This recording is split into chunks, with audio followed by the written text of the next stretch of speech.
So that is these are the stories that we want to tell today.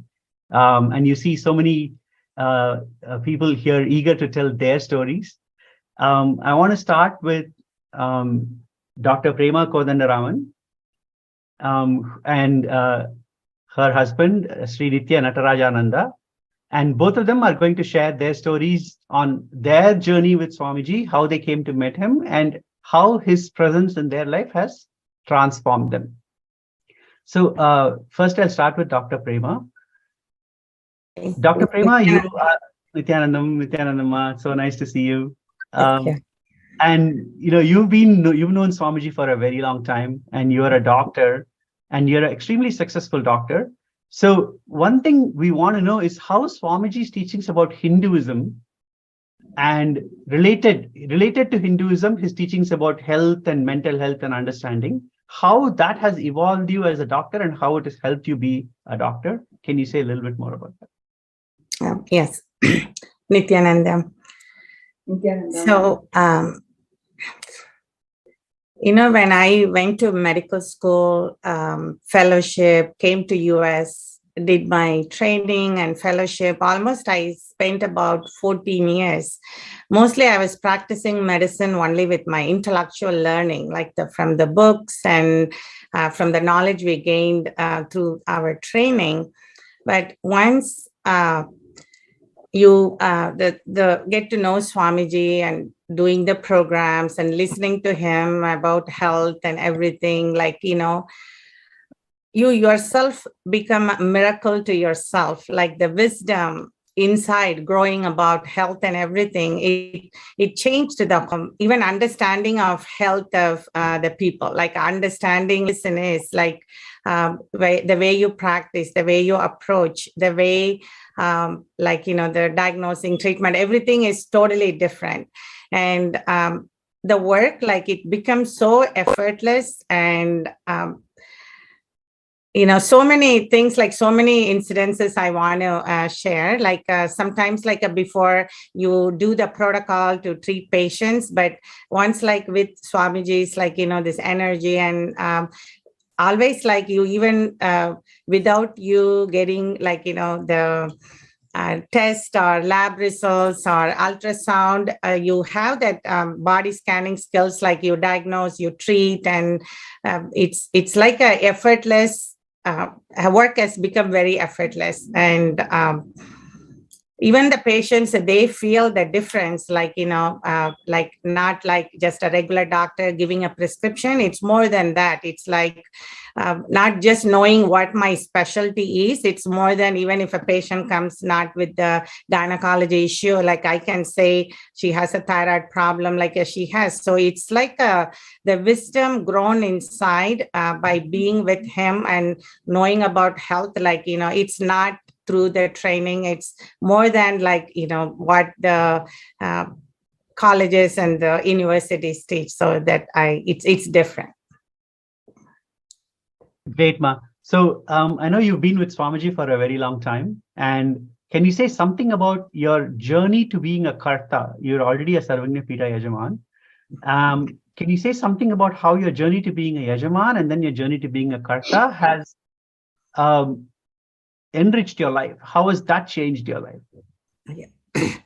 I think each time, you want to become a Sarvanya Pita, that all the patterns about money, holding on to it, are insecurities, and what about tomorrow? What about my kids? What about everything? So then the minute I think of Swamiji, I can give anything to him, okay, it's just a small amount of money. Then I always go through that conflict. Once okay, it's let me contribute. And then so once you do it, and as I see that whatever you're giving, as always, Swamiji doesn't need anything from us, but what comes back is more than 10 times or 100 times, or you cannot measure it.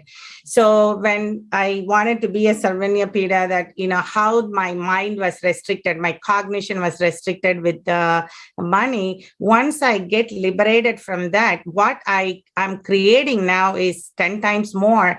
And I don't have those. That karma is permanently removed from me. And once I say, okay, when I can be a Sarvanyapida, that, the karta was even at the initial level, okay, what if my kids, don't get a job, or some kind of fear will come, unknown insecurity feelings. But once I complete with that, like the abundance opens inside of me, I see the abundance is created outside. So I used to see 25 patients getting tired at the end of the day. Now I see 50 patients. And then, so sometimes so many miracles, like I'll be thinking of something, it happens. So like even to hire people, I'll be struggling with hiring people. Now, like they are just walking into my life, whether I hired a new doctor and a new nurse practitioner, and even the help I want, like the minute I kind of think about it, think of Swamiji, so that abundance is, the more I contribute, I see the abundance. I'm not giving it to Swamiji. I'm actually blessing myself. Whatever I was suffering with, I need to this much work to create this much work to do. Now it's like there is no counting, there is no thinking, there is no effort, there is no and then I see, hey, like it's not just Swamiji. He's taking out our own restrictions and our own patterns of restricting wealth. And it's not always hard work to create it. And you can create by you cherishing abundance inside. The abundance happens outside. So that's why I'm happy that he gives me the opportunity to do that. That's great, Ma. I think this is the testament of Swamiji and also the ecosystem that he has created here in LA that allows for people who even come to the temple to feel this and get connected to Swamiji. Thank you for sharing it. Very quickly, I know you have a great story about how you met Swamiji for the very first time. And that's a very sweet story. If you could share that with others, that would really appreciate it. Yeah, I always like to share my very first experience with Swamiji. I really will make it brief because I made so many videos about it too. Like before Swamiji, the life was so routine, going to college and coming home, relatives, eating, sleeping, getting lots of degrees and focusing on it. But I know only my workplace, the hospital and house. I'm not a person who goes out to meet people, or I'll never meet a new people quickly, like it's my home or my work. I know I always how the compassion of Swamiji, to come to the workplace where I have to see one of his disciples as my patient, and I had to do a surgery. And in the waiting room, Swamiji with few other disciples were waiting as a family to her. And I just went and casually met him, shake his hands, and started talking to him in Tamil. And then, he said, oh, where are you from? I said, my grandparents are from Tiruvannamalai. He said, oh, you're from Tiruvannamalai. I'm from Tiruvannamalai. So those introduction, even though it was very casual and friendly, and that kind of turned my whole life like an instant connection and an instant love. And I don't know who he was, but I never met something like him in my life. That curiosity grew. And then I just started going behind him in LA, everywhere, reading his books, listening to him. And it's like I was a stone and he made me like a statue, but it was so no pain, no effort, no effort on my side. The instant love has grown into a unlimited love towards him. And I know Swamiji showers back millionfold. So if it was not a hospital, I was wondering where could have I even met him? So even his grace, avan arulale, avan thalpaninde. So that's, I think it's this life's blessing to meet Swamiji in that way, that from that point, I was not focusing more on outer world. I started focusing, okay, it's all inside of me, in me, and Swamiji revealed so much for my transformation. That's so beautiful, Ma. And I wanted to translate the sentence that you said, Avan Arulale, Avantar Vadangi, which means even to fall at Swamiji's feet, to worship him, you need his blessing, right? So I think the key thing is everyone who is here in today already have received the blessing. So we just have to fall at his feet. That's it. I think that's the key thing. Anybody who comes to in contact with Swamiji, who's heard about him, watched a program, he's already blessed you. We just need to now take that blessing and make that a reality in our life. It's a very simple step forward. You take one step, he takes the next million steps towards you. Thank you so much, Ma. That was so beautiful. Now I would like to ask Sri Nithya Natarajananda to say a few words. I know he's an entrepreneur and he is a really successful entrepreneur in the LA area. And Aya, can you say a little bit about your journey to being an entrepreneur? Maybe we can start with your journey to being a Hindu first, and then we can talk about your journey to being an entrepreneur. If I might add here before Sri Natarajananda starts, he is also the force behind Dr. Prema Kodanraman.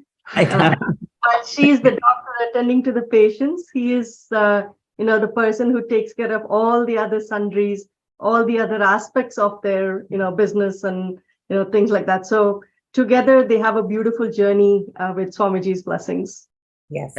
I would definitely say that because of being with Swamiji, we definitely are a force behind each other. I mean, how much she had contributed for me to change also is tremendous. Yes, we've been behind each other, supporting and being part of this beautiful journey with Swamiji. Yes. Like Muktika was sharing at the beginning, I also grew up in a Hindu family, but my formative years, I was agnostic, being part of the Dravidian movement, didn't care about, because nobody has introduced me to Hinduism, right? What it means.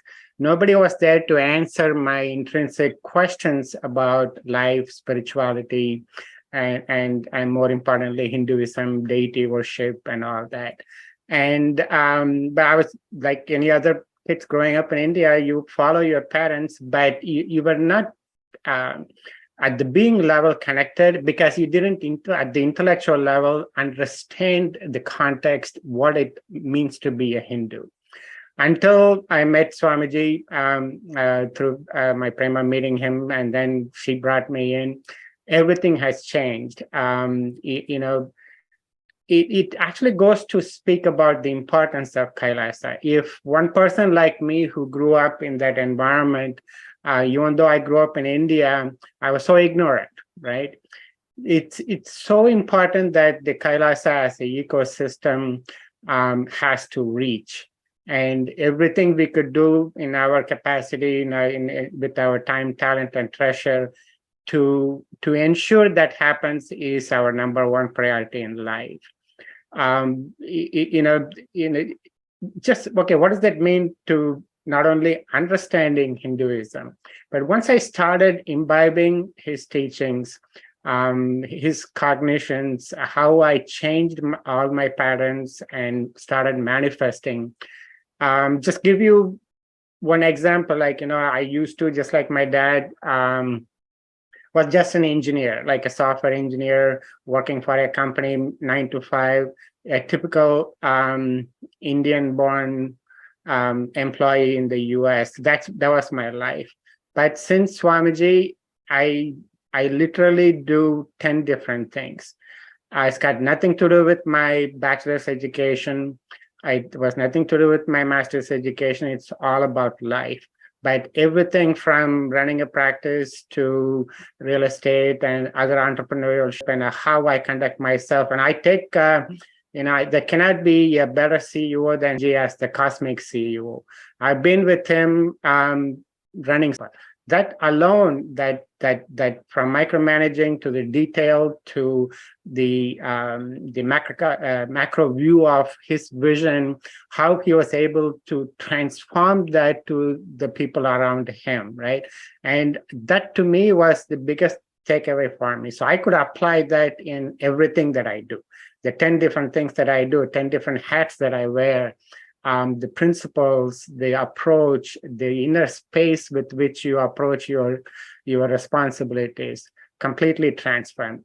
So that's an example of how the Hindu way of living, being part of the Kailasa, has affected me, has changed me personally, right? So every day I think about, hey, if I can benefit like this, there are literally billions of Hindus and billions of other people who are seeking something like that. And that's why Kailasa is so important. And we are so blessed being part of the Kailasa Los Angeles. I can share stories about how Swamiji started the temple, the programs he conducted, the personal space that he shared with us. Amazing journey, and I'm extremely blessed and full of gratitude for how he had transformed me personally. Yeah. Thank you, Aya. Could you say a little bit more about, you initially touched upon this relationship between Dr. Prema and you, right? And I wanted you to say a little bit more, maybe both of you, both Dr. Prema and Kumaraya, you can talk about how being with Swamiji has evolved your relationship with each other. Because I think that's a very important part of life that we tend to miss out on. Like, people don't understand how Swamiji doesn't transform your work, transform you at work, transform you in terms of wealth, but also health and relationships. Yeah, even a couple of days ago, there was a family discussion about love marriage versus arranged marriage, right? And in that context, we were obviously arranged marriage, but we in fact, one of my friends used to say, hey, you fall in love after the marriage in the Hindu tradition kind of thing. But after Swamiji, and probably we were 10, 15 years into our marriage before we met Swamiji. And then he transformed in our own way what it meant to be married to each other, like fulfilling each other's desires, eliminating each other's fears, pointing out, in fact, I use Swamiji, for example, had completed action all along without for a minute making us feel that we were incomplete, right? It is such a profound way of transforming somebody. And that's how I see our relationship as husband and wife, as parents, transformed.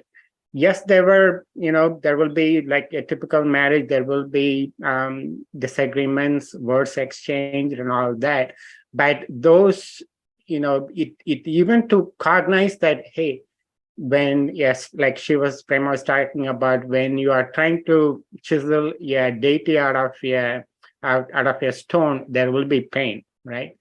That actually strengthened us, strengthened the relationship, and made us to realize exactly what it means to be married in a Hindu lifestyle. From the way we cook, from the way we deal with our kids, from the way we deal with our outer world responsibilities. It's amazing, natural, organic growth along the way. I mean, I would, I talked to a lot of my friends about, hey, this is, in fact, we watch Sita and Raman almost every day lately, and we take that as an example, how they live the Hindu way of married life. And every one of the Sanatana Hinduism's principle about family, married life, and all that has definitely shaped our own personal life. And I think to add there is, being part of the ecosystem, how that has evolved all this for you, right? Can I say a few things? Yeah. I think before it's unconscious, insensitive, emotional, attachment, expectation. Once Swamiji comes, the signs of completion. Now it's selfless, loving, no judgment, and accepting. And it's like the completion science helps every family, like dropping our own expectation of, I think Swamiji's earliest video will say oh, you don't cut the other person for your expectation. It'll have pain and bleeding. But you are, by being sensitive, loving, you accept as it is. And then there is a like a flowering of like understanding and loving, but no expectation, no attachment, nothing. It's just pure love and helping their journey. And it's also living together and understanding that each one is there for their own purpose and own life, and understanding life as a bigger, not in a selfish way of, but in a bigger thing. And then usually even with my daughters, with my everything is has changed, and it's all Swamiji's blessing, the signs of completion. It's beautiful. Mom, Prema and I would like to ask you all, how are you feeling enriched by living in this LA ecosystem that Swamiji has created for all of you all? And how has that journey been? See, LA is our family. Like in LA, temple is our being, our soul, where Swamiji lives, where Swamiji's energy is. I think like I feel all our LA Sangha is more than anyone else. It's like a cosmic family.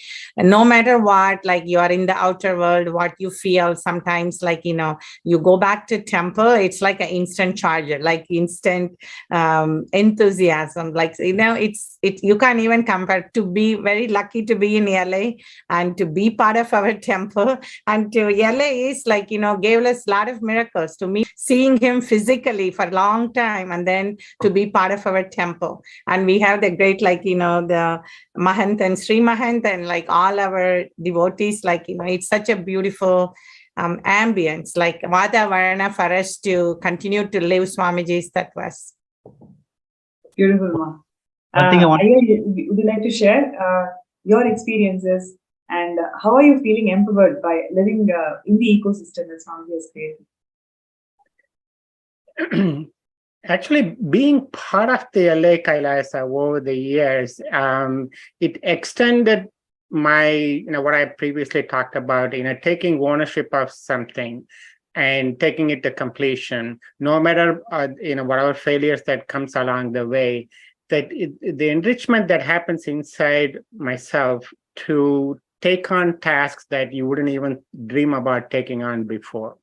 You know, the renovation to when we install the new deities, how we were able to manifest so many things. It's just like 0.5% of what Swamiji did when he initially started the temple. But what I clearly recall how, you know, me being part of that effort allowed me to go beyond my limited view of what my capacity was, what I am capable of, what I'm achievable, what I could achieve. All that broke. I could deal with, you know, the day laborers on Home Depot, all the way to collecting funds, to, you know, working with the crane operators to install the deity. It's an amazing transformation within myself, and I see that every day. So, you know, every time we go there, you walk in the door, you feel like, hey, I'm home again, kind of thing. So that's the kind of Vadavarana that temple carries. That's beautiful. Yeah, I remember, like, you know, in LA, I met Swamiji like a teenager. Like he came in and like very easy, and how he put all his time, energy so close with devotees. I have so many doctor friends, they share that he visited their house, and like many people in Arcadia and Pasadena. And also like how in Duarte, the ashram, we all will go, like Swamiji very casually do rituals there, homa there, and just you can see him close by. And like, you know, even Puja Divya, that when Swamiji is at temple, they will go 10 times to get his hugging. He will hug and bless and buy his books. And I know Ji's vision for LA Sangha, it's the Western headquarters, and it's the second Bidadi, like, you know, it's and we know like personally that how Swamiji spent so much time in LA Sangha and the deities and Prana Pratishtha he did. And you know, we are so blessed to see from the seed and to grow. And it's like, you know, I know that the LA is going to be like, is the one of the real, like, you know, the world class temple, like world class, how do you say, extension of our ability. So by being part of it for a long time, then I do wish like every one of the whole world to be benefit by that. Beautiful. Sarvangapita are the establishments that are created whenever you see a decline in the way the Sanatana Hindu Dharma grows. The main pillars of Sanatana Hindu Dharma is the temple infrastructure, followed by the language and the culture. Any of these pillars, one of these pillars says decline or destruction, that is when Avatar descends and revives the entire Sarvangapita to establish the Dharma back and to lead the people to the original purpose of life, which is living enlightenment. And Swamiji has revived these Sarvangapita. On the one hand, Swamiji has revived all the ancient kingdoms, Hindu kingdoms, 21 Hindu kingdoms Swamiji has revived. And on the other hand, Swamiji has established these Sarvangapitas across all the different places in the globe to revive the Sanatana Hindu Dharma and inspire of living enlightenment. So what you're seeing today is such a beautiful representation of the LA ecosystem, where a family who has completely just soaked in the love of Swamiji and how their personal lives, their relationships, their career, in all dimensions, you can literally feel that how Swamiji has empowered them in all their dimensions and how they are able to radiate the space of living enlightenment. What will happen when Kailasa is established in every part of the world? And that is the main aim of the Sarvangapita project.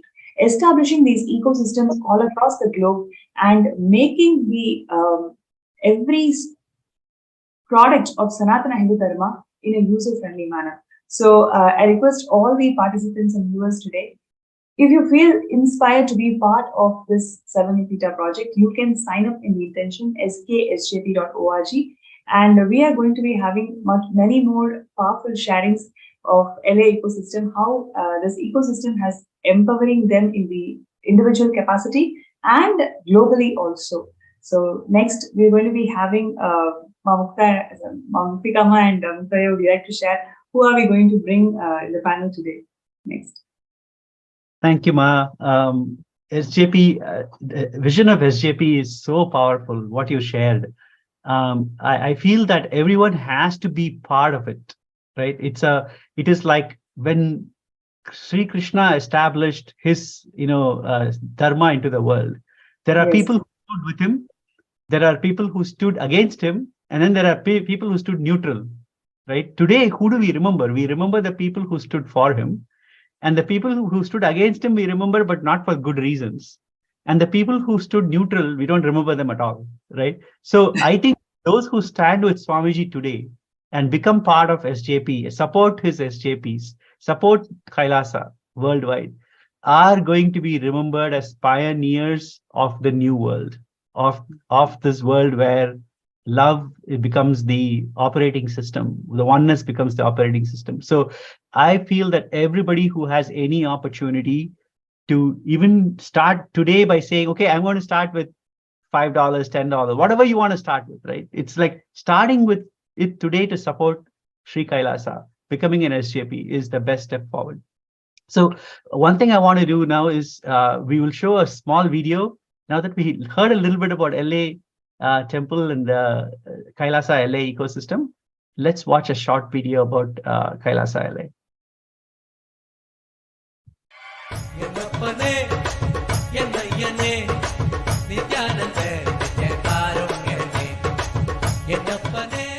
Inaugurated in 2007 by His Divine Holiness Bhagavan Sri Nithyananda Paramashivam, Nithyanandeshwara Hindu Temple Los Angeles is a growing spiritual ecosystem in the United States. As Tirtha Sthalam and Punya Kshetra of Nithyananda Sangha, this temple is the home of more than 50 deities, including some of the largest murtis of Rajarajeshwari, Venkateshwara, Sadashiva, and Parashakti. His Divine Holiness himself performed the Prana Pratishta and Kumbhabhishekam rituals during the temple's inauguration in 2007.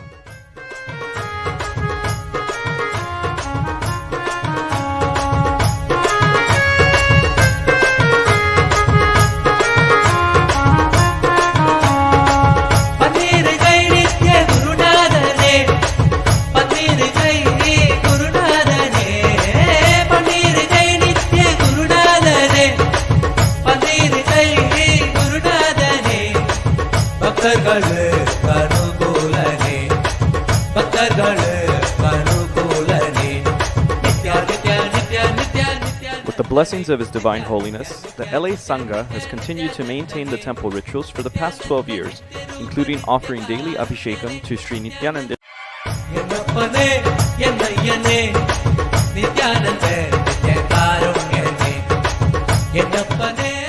Inaugurated in 2007 by His Divine Holiness Bhagavan Sri Nithyananda Paramashivam, Nithyanandeshwara Hindu Temple, Los Angeles is a growing spiritual ecosystem in the United States. As Tirtha Sthalam and Punya Kshetra of Nithyananda Sangha, this temple is the home of more than 50 deities, including some of the largest murtis of Rajarajeshwari, Venkateshwara, Sadashiva, and Parashakti. His Divine Holiness himself performed the Prana Pratishta and Kumbhabhishekam rituals during the temple's inauguration in 2007.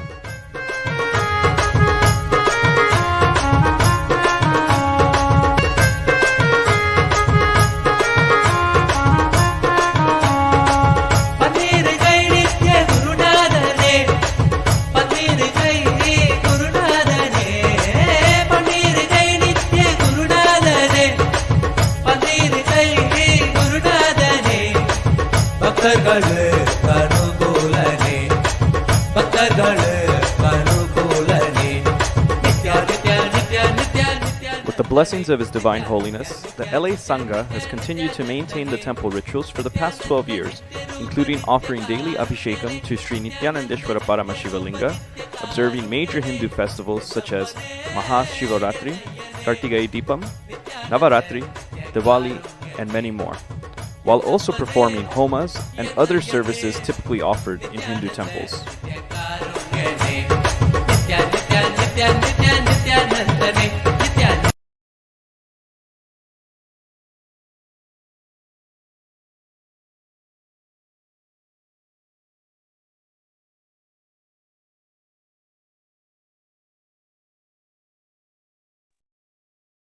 Okay, thank you. Thank you for the video. That's such a beautiful video.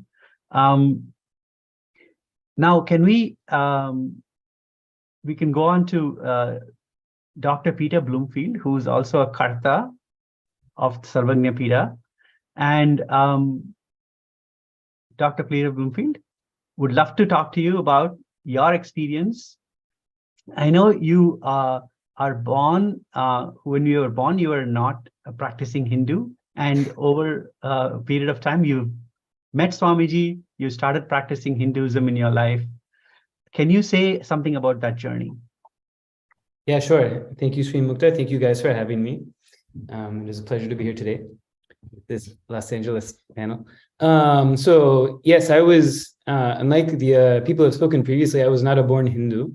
And I was born into a kind of Catholic / Protestant family, but mostly agnostic and almost atheistic.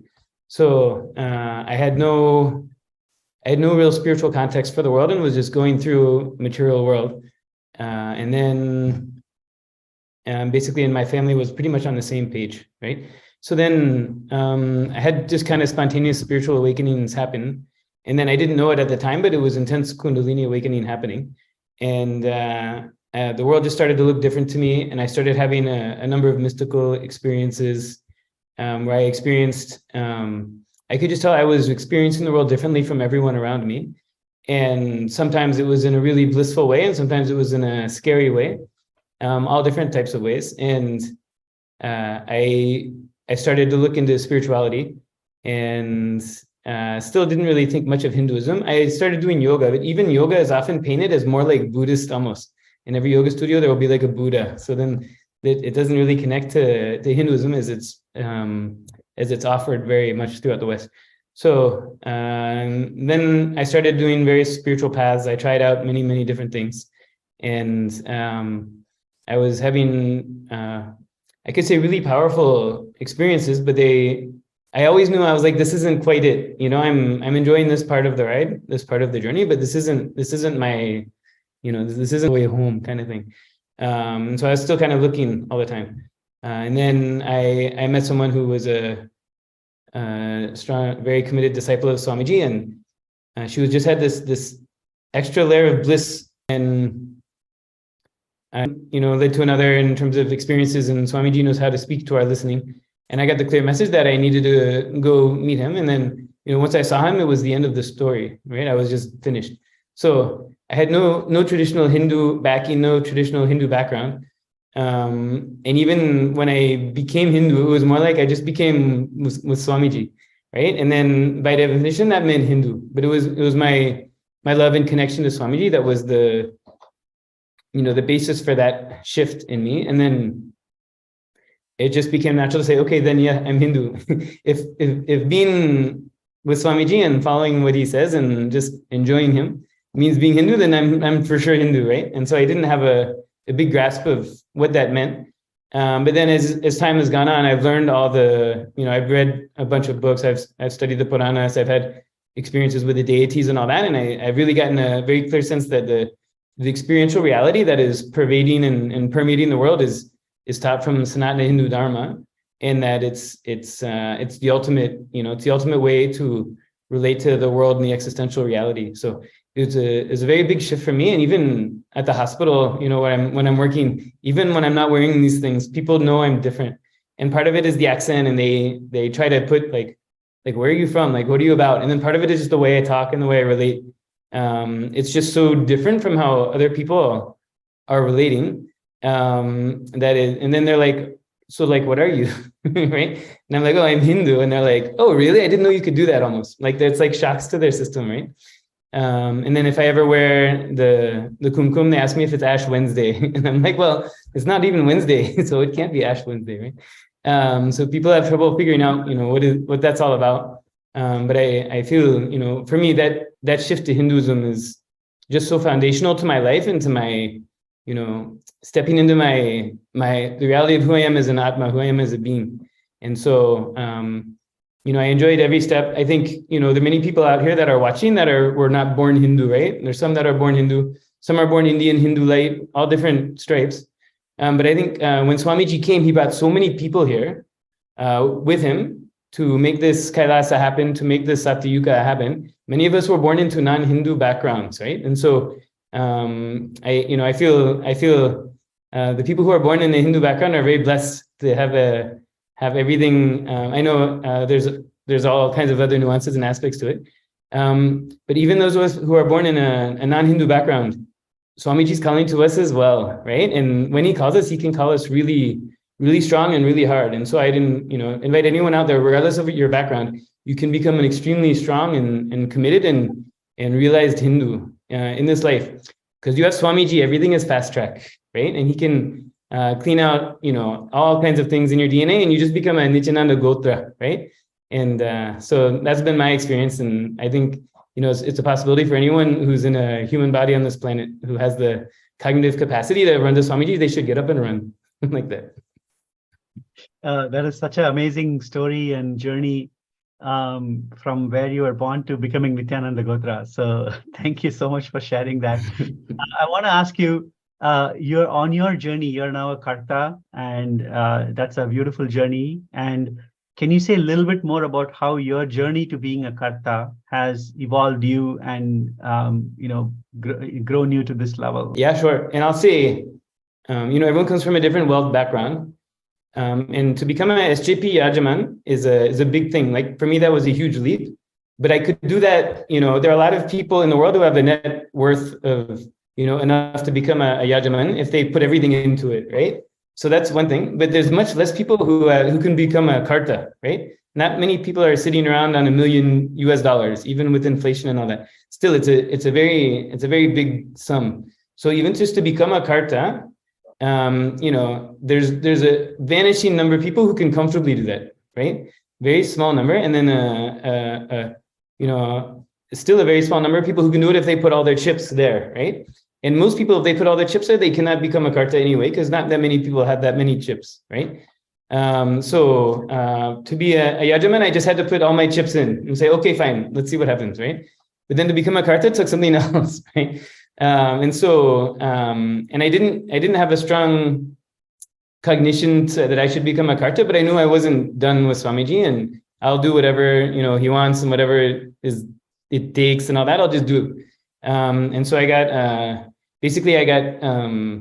the combination of a logical investment that I think should make sense logically, and then Swamiji had mentioned in a little bit tangentially in a satsang, and whenever it's something like that, I like take note and write it down. Oh, Swamiji gives blessings for this. Okay, good. And then I had a direct darshan of a deity, right? All saying the same thing. And so I said, okay, fine. Whatever chips I have left and have, because once you become a yajaman, you'll get more chips given to you, right?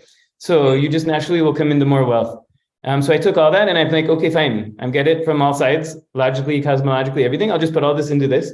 And then boom, suddenly like, oh, I can become a karta. And at the time when I could become a karta, or when it was time, I could have become, I had more than was needed, right? And then I had when it was time to give, I was reluctant to give, and I watched as it start to melt away. And just in time, I was like, okay, take, put it. That's good. So that was a whole other thing. But and I can't say it was an easy and smooth internal process. I'm laughing about it now, but at the time it was very different. But by through that process, the whole attachment to money and the whole drama around money just gets melted. So now I know, like, someone could say, what is your wealth? Like, how much is in your bank account or whatever? And I'm like, I have this much, it's fine. But I just know the whole system is cleaned out. I just know whatever I need, it'll just come. And it's kind of like watch. So like last program, I was sort of invited to declare for Ishvara, right? Ishvara is the next level after Karta. And I was like, okay, fine, I'll do it. Because no problem, because then whatever, I'll just line up with Swamiji and somehow it'll make it happen. And I get to kind of sit back and watch it, because for anyone out there, most of us have money issues, right? Most of us are born with intense fear around money and all that. Swamiji, and you promise it to Swamiji, then it just has to come through, right? It'll come through for that reason. And then when you give it, all the things just get cleaned out. And then you just manifest as much money as you need, and the whole money becomes no drama. So it's like the best way it's so counterintuitive to the Scrooge McDuck mind, but like the best way to have no fear about money is just give it away. And suddenly you're like, okay, it's just there. I have nothing to worry. Actually, I'd like to add to what you're saying, Peter. Swamiji recently shared that there's not a single person bankrupt by giving. Only when you spend, you may become bankrupt, but when you give, you're only showered, right? When you were sharing your journey, it just reminded me of what Swamiji has told. Like, you became a Sarvangapita Yajaman, then you started your steps. If I'm correct in understanding what you said, you started your steps, and over a short amount of time, you actually manifested the money that's required for Sarvangapita Karta, and maybe even more than what you required. And you went through that internal process of, okay, dropping all the insecurities and fear, whatever is stopping you in this journey, dropping all of that, and jumped it to become a Sarvangapita Karta, and now you're working for Pitadishwar. That's like a quantum jump, right? Like literally how Swamiji is giving that shifts and breakthrough within each and every person. Even from the space of giving, you're only showered more and more and more. Yeah, absolutely. And it's funny, people who win the lottery, they usually end up like bankrupt and depressed, right? Because they get this money they didn't earn, and then they spend it all, and then they just feel miserable, right? Whereas when you sign up to be a SJP or a Karta, then the money will come to you, you'll earn it one way or another, and then you'll give it away. It's the complete opposite, right? So you end up, you may not have all this money in your bank account, but you have complete freedom around money, right? The people who are given all this money and then they just blow it and waste it, right? Thinking it'll make them happy. Instead, they end up unhappy and broke too, right? So, so when you're in the space of giving it away, you end up, you become like this, just as like they talk about a magnet, right? You just know the wealth will come to you. Then you have complete ease and freedom. It is such a gift. I know it's hard for me to say now after the conversations we had about a year and a half ago, but it's such a gift to give it away. It really is. It really is. I needed some convincing, but now I know experientially, right? I know the value of it. So thank you for that. That's beautiful.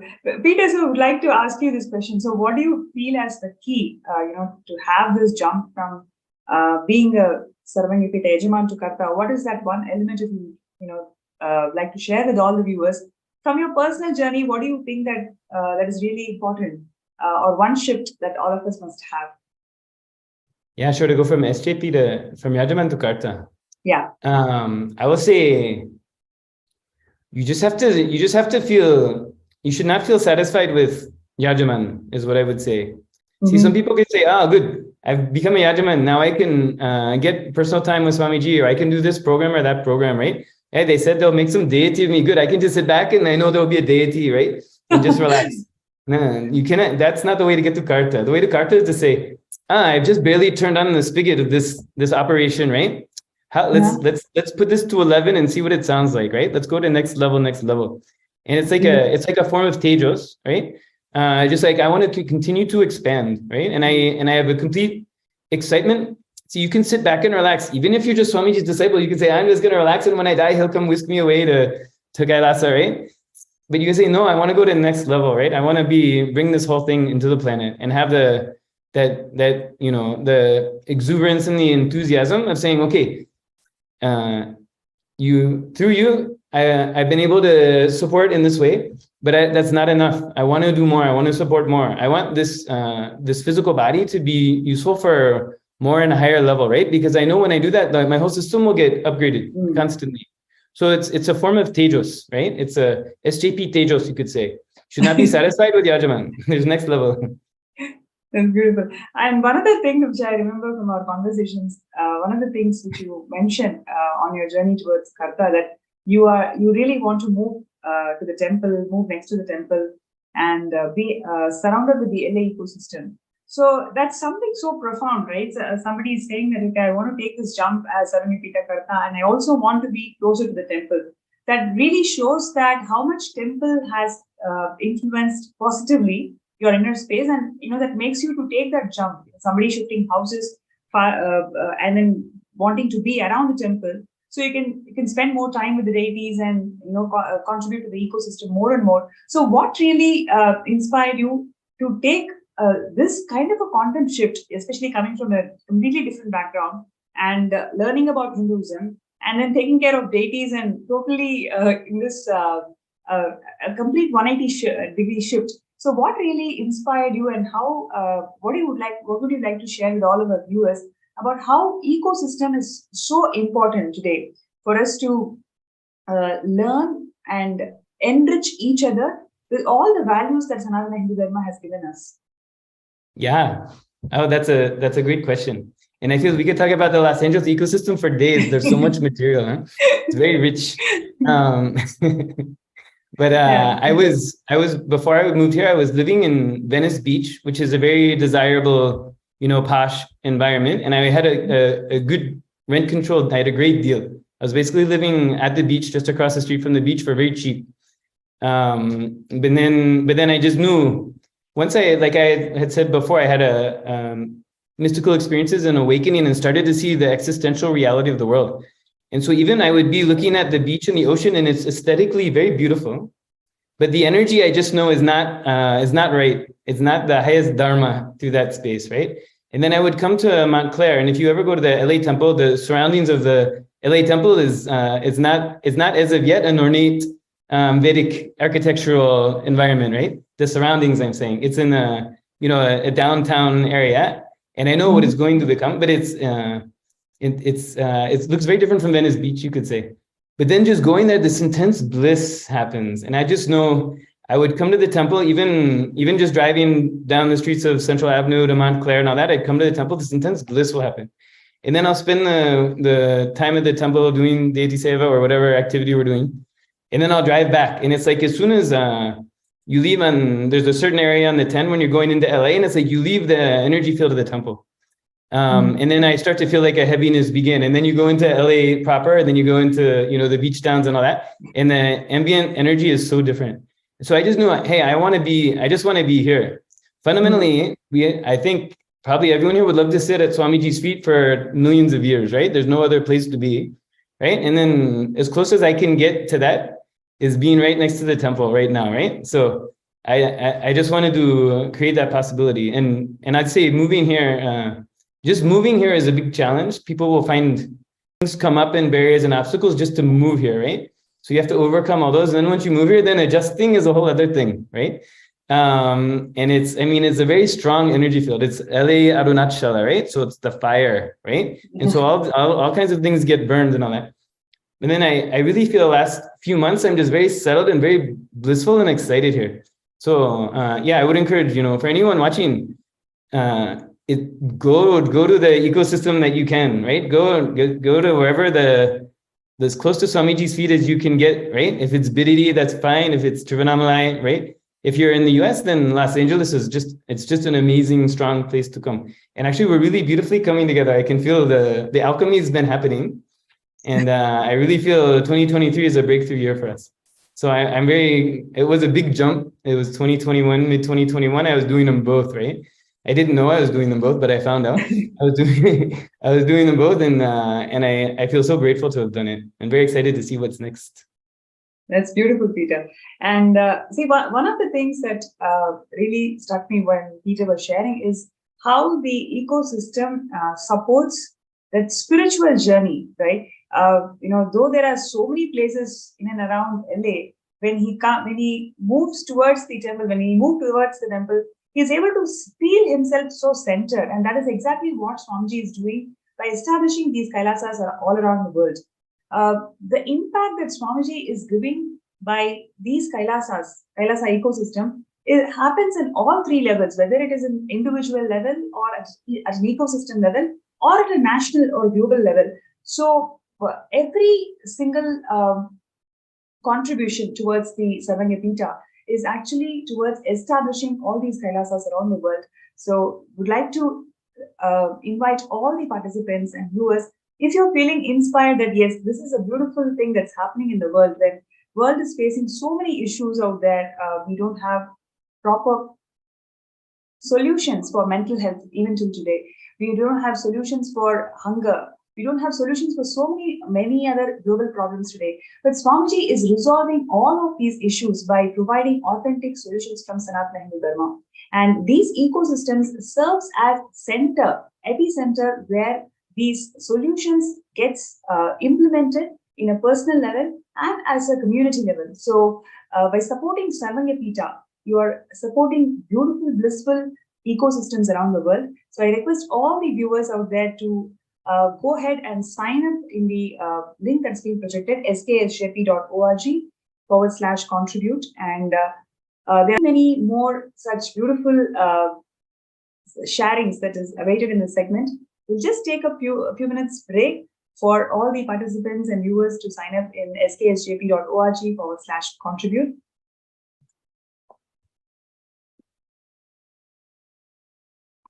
And if you have any questions towards LA Temple, or how do we become part of LA Temple, and what are the things that you can learn if you want to visit LA Temple, all these questions you can also post them in the NPSM group that's been projected in the window. You can actually, the QR code is being projected, so you can scan the QR code. You will be led to, and you can post your questions. And we have the Sri Muktaya who are here, and they can directly answer your questions. So all your questions and feedback or whatever comments you have about LA ecosystem, feel free to post them in the group, and we will go through all your comments. One thing I wanted to say is, Peter,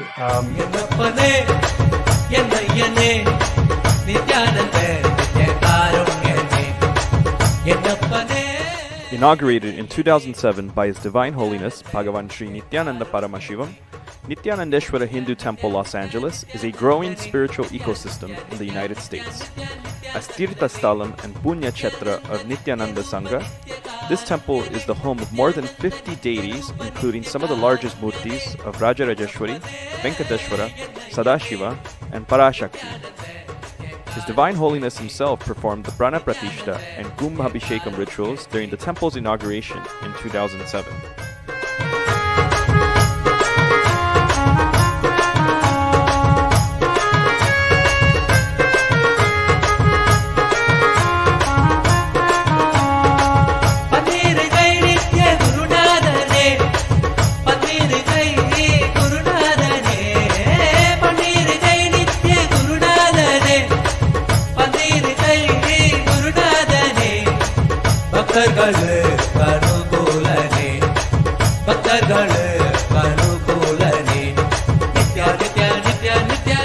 With the blessings of His Divine Holiness, the LA Sangha has continued to maintain the temple rituals for the past 12 years, including offering daily abhishekam to Sri Nithyanandeshwara Paramashiva Linga observing major Hindu festivals such as Mahashivaratri, Kartigai Deepam, Navaratri, Diwali, and many more, while also performing homas and other services typically offered in Hindu temples.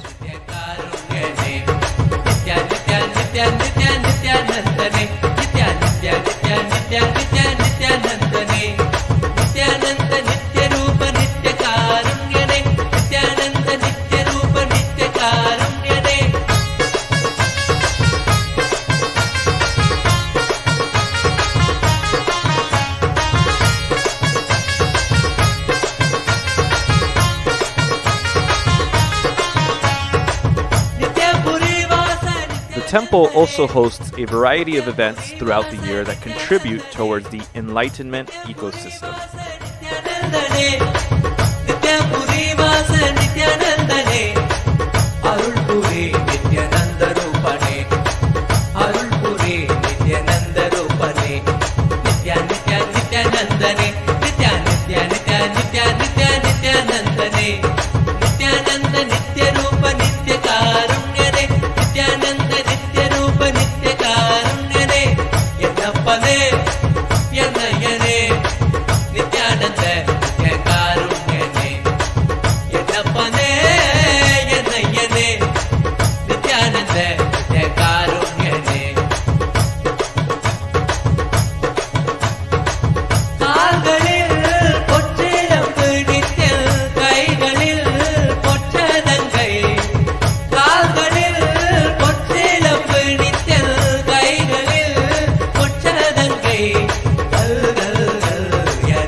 As the spiritual ecosystem in Los Angeles continues to grow, we invite everyone to experience the temple space and connect with the divine by sitting for daily satsang, pada puja, power manifestation, or by being a part of the various programs and classes offered by the temple throughout the year.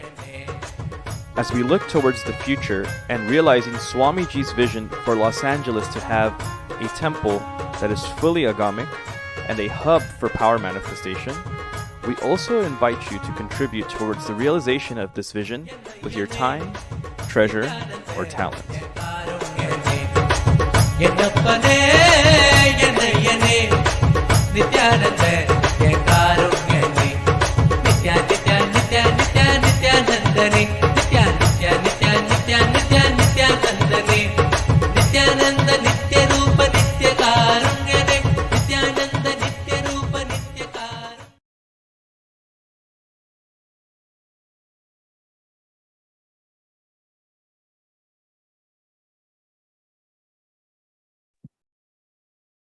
Yes, that's really a beautiful video. Like, just you can just feel the energy and the celebrations that happens in the LA ecosystem. And we have here Sri Muttaya and Mamuktika, who are joining with us today, sharing many such beautiful events that's happening in LA ecosystem. So I request all the viewers, whatever questions you have, whatever comments and feedbacks you have, you can post it in the MPSN group that's being flashed on the screen now, and we will get to the get to those questions, and they're going to answer live. So can we take a look at the FB page?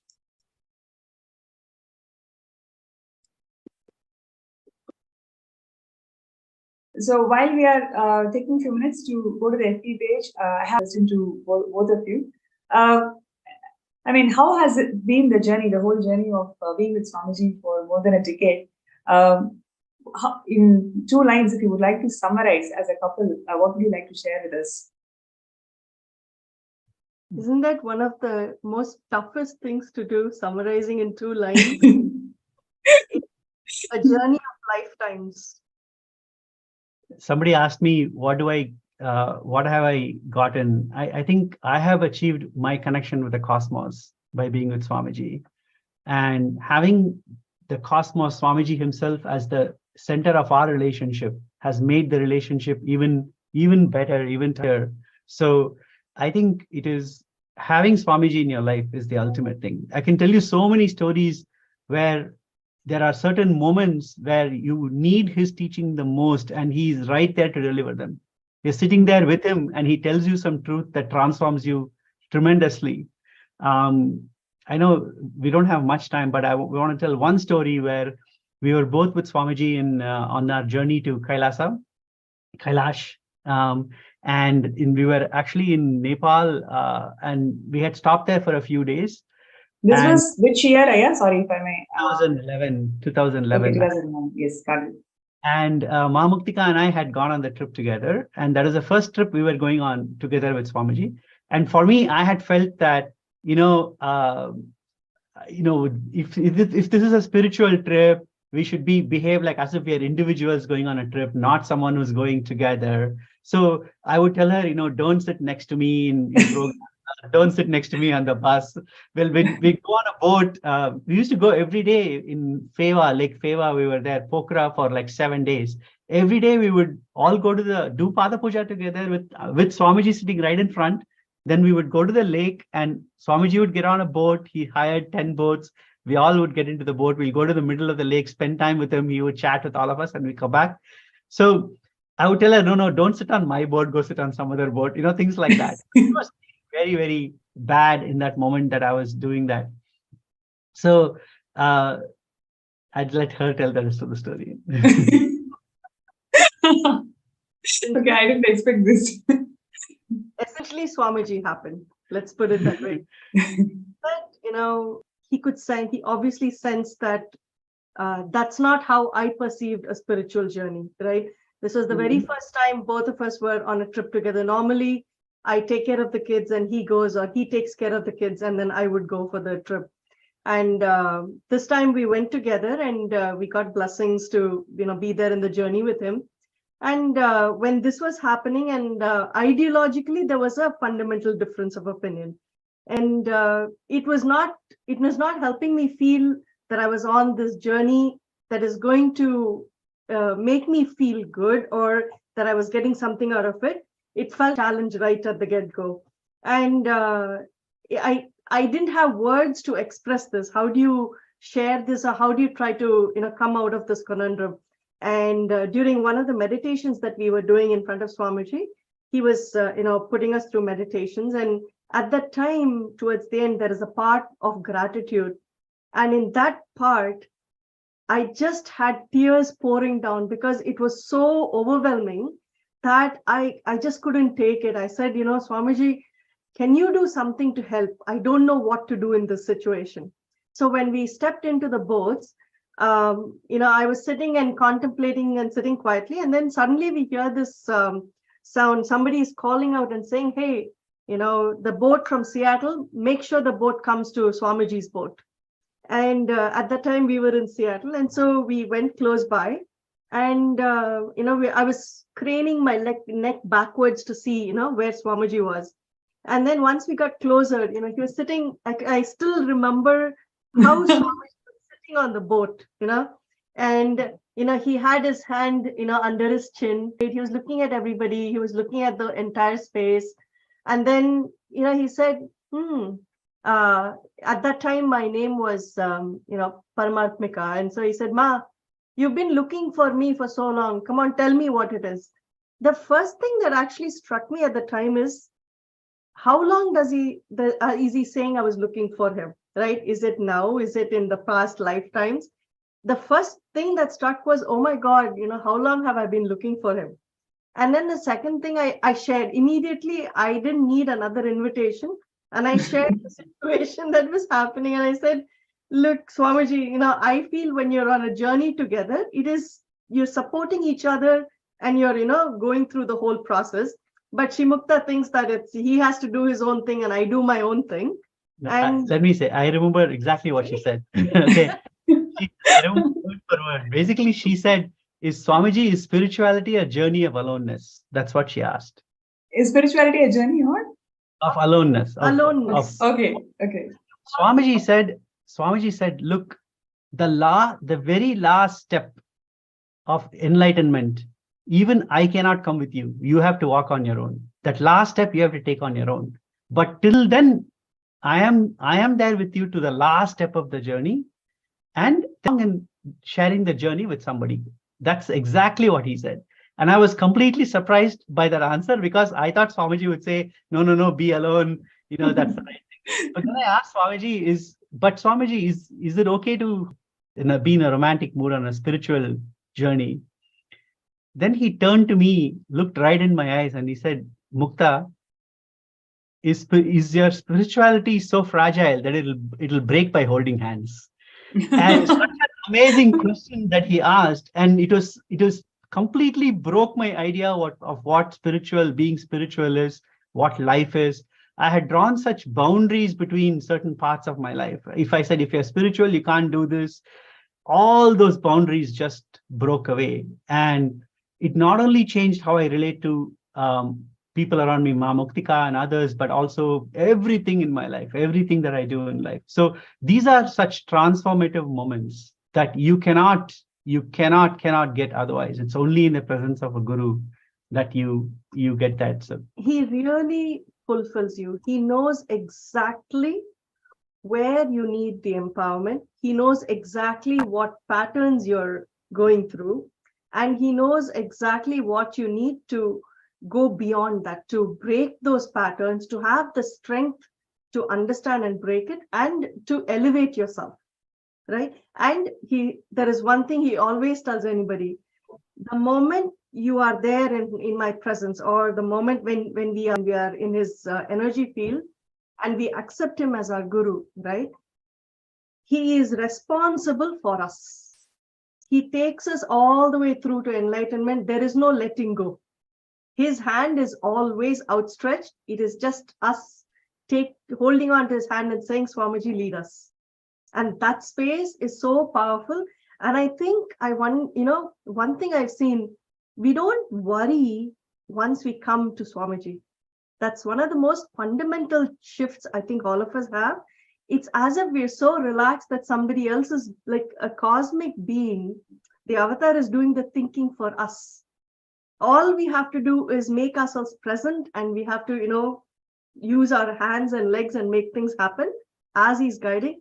And it's such a blissful process. I don't think we've worried much about our kids. We've not worried about anything much, It's been a flowing journey. And as and when our patterns come, or as and when there are impossibilities, he shows us how to overcome. He shows us how to get into the right space, what cognitions to think through, how to, become more mature in our understandings. So that's the beauty of the journey so far. Yeah, I just want to summarize it with one sentence. Normally Swamiji says, people think that I'll take care of my family, Swamiji will take care of Sangha and Hinduism. He says it's the other way around. If you take care of the Sangha by supporting, like being as SJP, like that, then I will take care of your family. And what I feel is he can take care of us and my family much better than I can. So that's what Ma Muktika means by saying we don't worry anymore. I don't worry about my family anymore. All I worry about, hey, how can we do Swamiji's work better? How can we support the Sangha better? And everything else is taken care of. So that is a long answer to the two lines. But truly, it was so beautiful, the experience that you guys shared, and the two punchlines that Swamiji shared. I mean, it is so apt, so precise, not one word extra, not one word less, but it can bring that lifetimes of transformation. Like, so powerful what you guys shared here, really.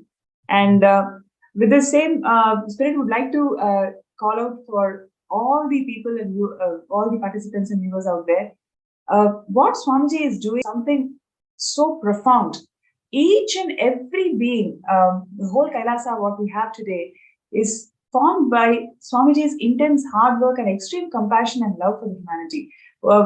Like what Mukta and Muktika Ma shared today as their personal journey and their transformation. Like this, Swamiji has transformed and given a personal impact to so many thousands of people. And it is not just an individual level, the whole impact lands in community, as a community, through this ecosystems in Sarvanyapita. So when you become part of Sarvanyapita, you are part of this change that Swamiji wants to bring in the entire world.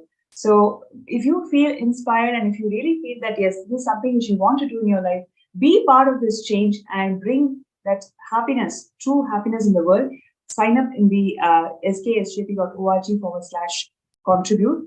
And now we can get into the next segment of this show today. Aya, who are we having in the show next? Thank you, Ma. One thing that you said before we went with the previous, after Dr. Peter had spoken, you talked about how Swamiji is transforming so many different aspects of this world. Yes. One aspect that is very important is youth. And the contribution Swamiji has made to youth, how young people can step up and to the next level. One thing I always think is how would it have been different in my life if I had met Swamiji when I was much younger, right? And so I look at the youth of today who are connected with Swamiji, and I envy them because they have had exposure to him such a young age. I want to invite two people, Alejandra Ruiz, and then Suhas, who are a very core part of the volunteer group here, who are doing an amazing job. I want to start with Alejandra. Alejandra, I know you are a great volunteer here and very close devotee of Swamiji. But again, just like Dr. Peter before, you are not born as a Hindu. You became a Hindu in your life. So tell me a little bit about that transformation towards Hinduism and how you met Swamiji and how you came to be a Hindu, what it means in your life. And thank you so much for having me. Yeah, so as mentioned, I'm not a born Hindu. I grew up in a more Catholic background, and I didn't really have a good sense about religion or spirituality at all. I didn't really know what it meant to really connect with God, but I knew in my heart that was something that I was always looking for. It had gotten to a point where I was seeking for that. I was seeking to fully understand what does it mean to be with God, connect with God, and how to bridge that connection. And so it took a little bit of a time for me to figure that out. And it unfortunately had to lead through me going through a deep depression. So I had gone through a really deep depression, not knowing what was the purpose of my life, even questioning the purpose of why I should even exist. Why am I even here living? And so that deep depression also brought a lot of anxiety to my life. So I was living with a lot of anxiety. Every day I would wake up almost like super nauseous, to the point where I was always like throwing up in the morning due to anxiety. And so I was realizing that I didn't want to live that way anymore. I was tired of having that suffering, that anxiety, that depression, and I wanted something more from my life. So I started to learn about meditation. And so I wanted to learn how to meditate so that I can calm that anxiety. And so through Ezekiel, my now husband, he was teaching me how to meditate. And so through that process, he was talking to me about Swamiji, and he did like showed me his videos about completion. And so through that process, I felt really connected with Swamiji. And so I didn't know who he was or what he was about or anything, but whenever I would see his videos, I just felt really connected to him, and I would just start weeping. My eyes, I would just cry and cry and cry. I used to watch a lot of oneness capsules. I didn't even know what that was or what it was for, but I used to just watch him, and I used to really like them, and I would just cry there. And it was just such a beautiful experience and just an instant connection. And so through that experience, I realized I wanted to explore more about Hinduism and what it was about and how I can get more connected. And so at that time I was living in Oregon, which is about 1,000 miles from where we are now, right? Near Montclair. And so I was in Oregon and got to do the Paramashivam level 2 online. And so after that, my whole world changed after that. I feel like I finally realized what it means to connect with God, Paramashiva, right? And to feel that oneness experience. And my life was different after that. Now I was like understanding that I wanted to center my life solely around this. So spirituality became the main pillar in my life that I knew I needed to strengthen.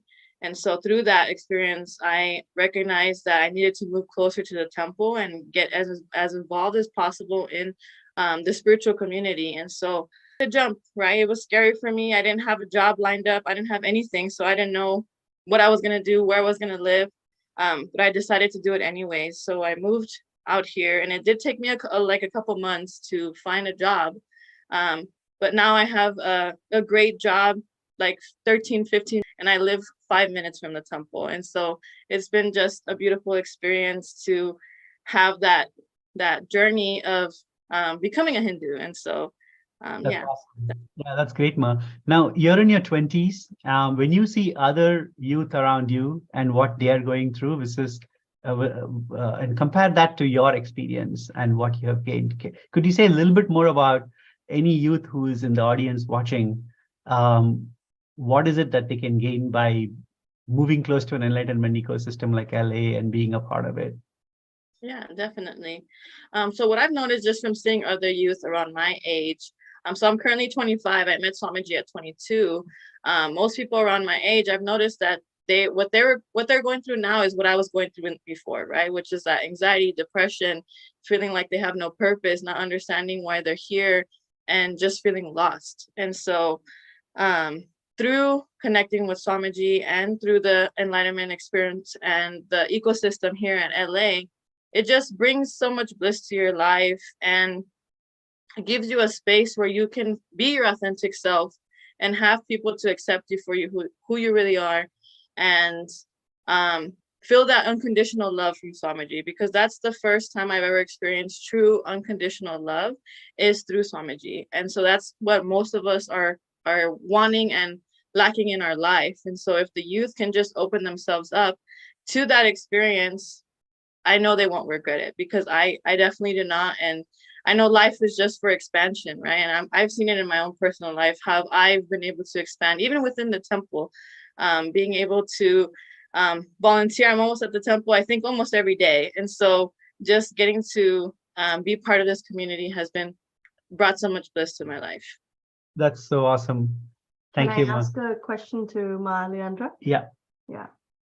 So, Ma Alejandra, I wanted to ask, given the powerful experiences that you have been having the last few years as you've traversed your journey, how do you feel you are able to take this to the youth out there, right?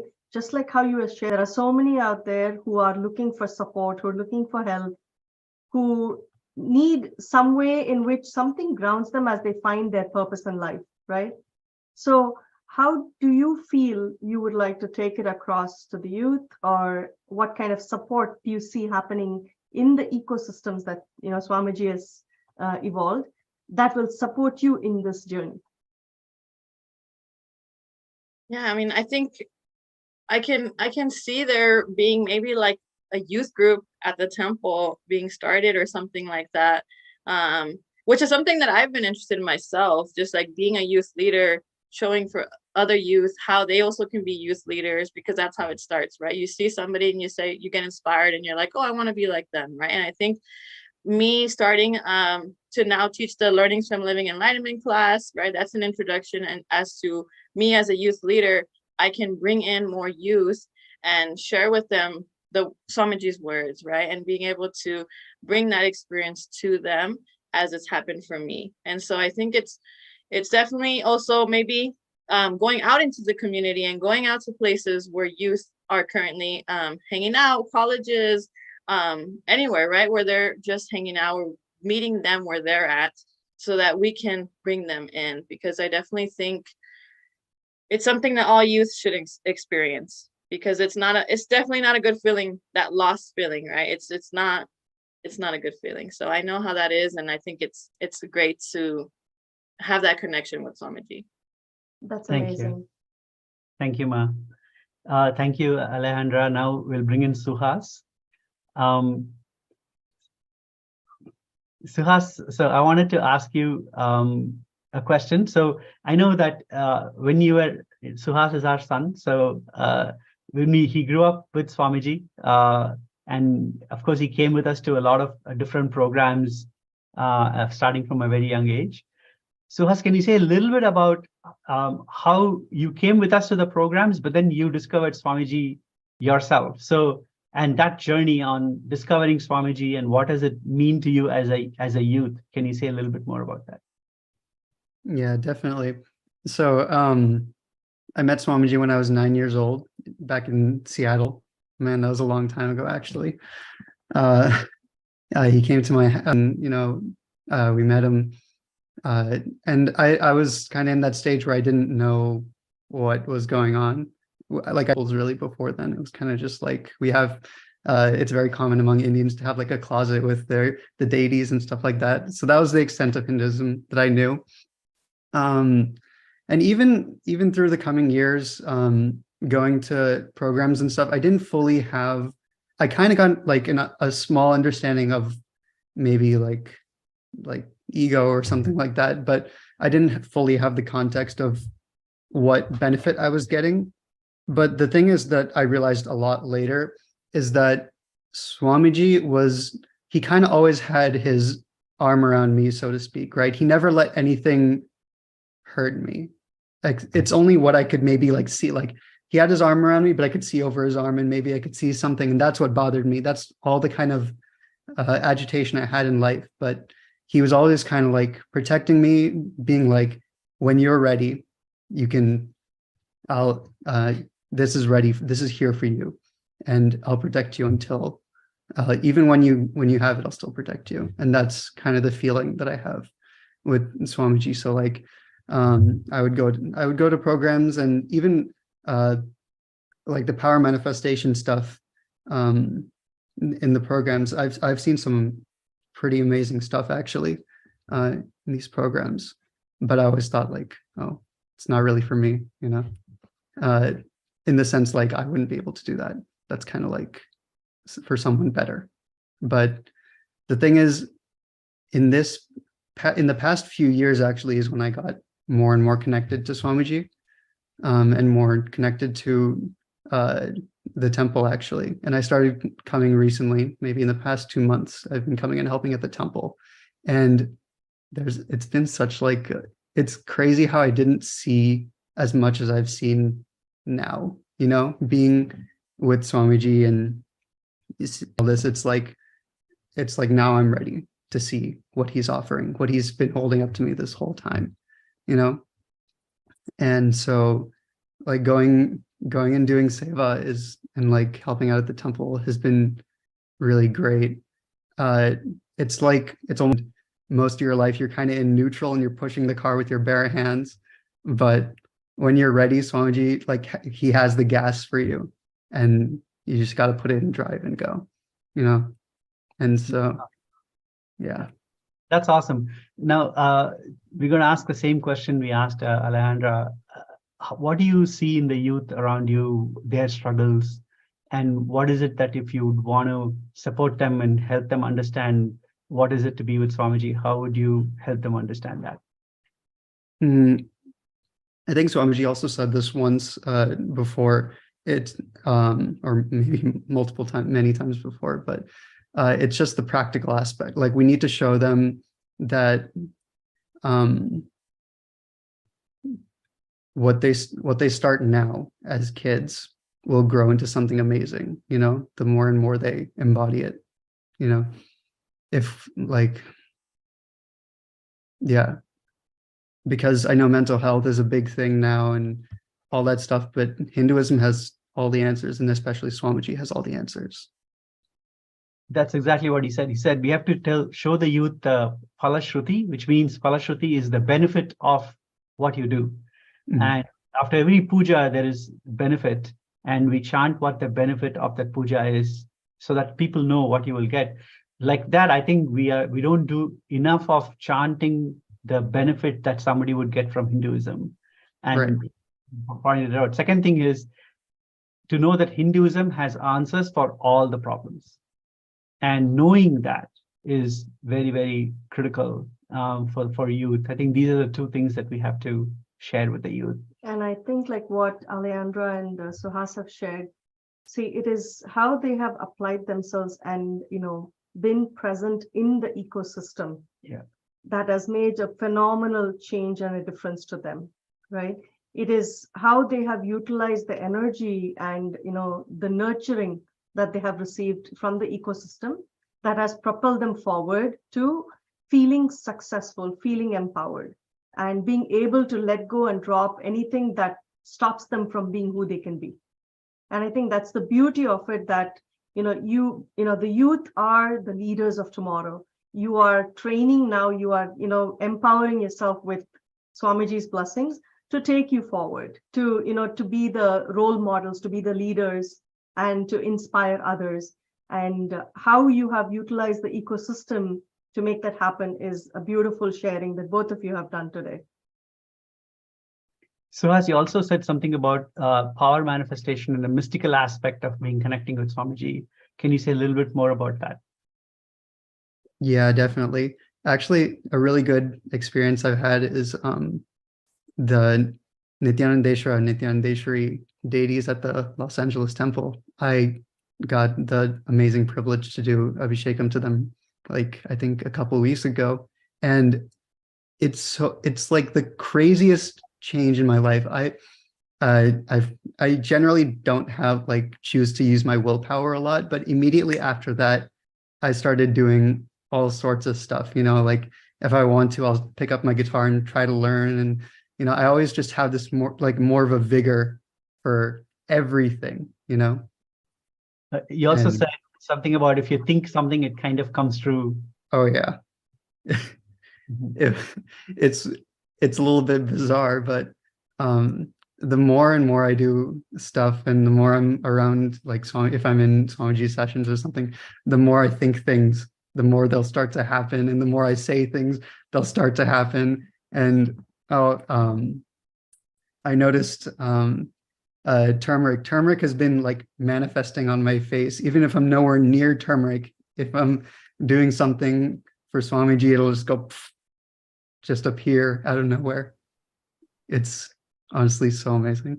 That's amazing. And I know even Ma Muktika has been saying that all she has to do is think of something, like think of talking to someone or meeting somebody or wanting something, and it would immediately manifest in her life. Yes. So yeah, it's such an amazing space to be in the Los Angeles ecosystem, with everybody who's here and all the hundreds of other volunteers who are part of this ecosystem. Every day they are making it an embassy for Kailasa, where we reach out to the whole ecosystem, we help others. By the way, we serve free food to hundreds of people on a daily basis, and both inside the temple and outside the temple. And obviously, the Montclair city has recognized Swamiji and declared January 3rd as Nithyananda Day. And we have a good relationship with many of the politicians, the cities we have diplomatic relations with the various cities here, including city of Paris and many other local cities, who realize that we are providing so much value to them as the enlightenment ecosystem. We are elevating the whole ecosystem. So nothing is better than being part of this. In fact, one thing that Swamiji said during his Jayanti that I remember which really fulfilled me. You always wonder, am I reaching my life's goal? Am I reaching this purpose of my life? He said, everybody who is till now supported Kailasa, who have been part of Kailasa, who have supported it, you have achieved your life's goal, right? You fulfilled your life's goal. And now you're all part of my victory parade, which is such a fulfilling feeling, knowing that you have done what it is that you are born, and you're part of that already. I don't think there is anything bigger than that. So I really want to thank the Swamiji for creating the LA ecosystem, Kailasa LA ecosystem, and for everyone here who came here to share their experiences so beautifully and so powerfully. With that, I want to end with a Purna Mantra and then hand it over to Ma Pranapriya. Om Purnamada Purnamidam Purnat Purnamudachyate Purnasya Purnamadaya Purnameva Vasishyate. Om Shanti Shanti Shanti. Hari Om Tat Sat. Sarvam Bhagavat Shri Nithyananda Paramashiva Paduka Arpanamastu. Om Nithyanandam. Thank you, Ma Pranapriya, for this opportunity. I hand it over to you to take it over from here. Thank you so much, Raya. It was so wonderful connecting with all the folks from LA ecosystem. And over to the program today. Would you like to connect with all the participants and viewers today? See what you have experienced just listening to all these beautiful sharings from folks from LA ecosystem is what Swamiji wants to do to every single city, every single place in this world. Creating Kailasa ecosystem is literally making each and every one of us live as Paramashiva, radiate as Paramashiva, and celebrate our existence as Paramashiva. So let us all decide to stand up for this divine cause of Sarvanyapita. If you have already decided difficulty, if you're finding any obstacle, any insecurities, whatever is stopping you from manifesting Sarvanyapita, you can post your name as somebody who wants to get scanned. So I'll be doing third eye scanning for next few minutes. For anybody who's finding difficulty in manifesting Sarvanyapita, but have the intention, you have the intention to do it, but you're finding the obstacle which is not making you to manifest Sarvanyapita. So you can post that in the Facebook group. We have already, all you need to do is scan your QR code and then you'll be directed towards the Facebook group and you can post a message that you would like to be scanned.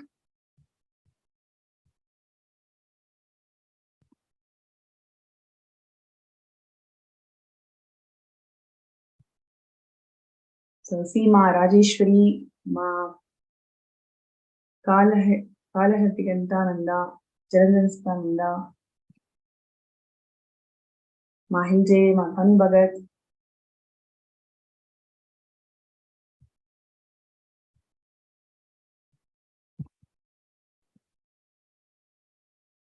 So requesting all the participants, whoever is finding difficulty in manifesting Sarvanyapita, you can post your name as a in the group and that you would like to get scanned. Lenzu,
yes, I request all the participants to take a few minutes to sign up for sksjp.org/contribute and any obstacles that you are facing in manifesting the Sarvanyapita, you can post that in the group and I'll be able to do a third eye scan for each and every one of you, entangle with Swamiji, and let us all manifest the Sarvanyapita. It's the grace and blessings of Swamiji.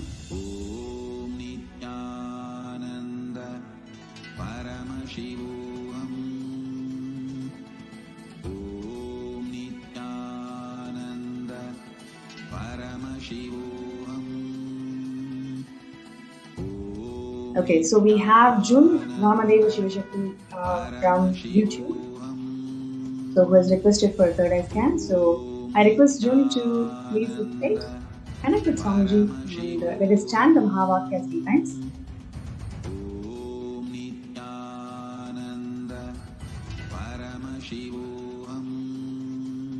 Om Nithyananda Paramashivam.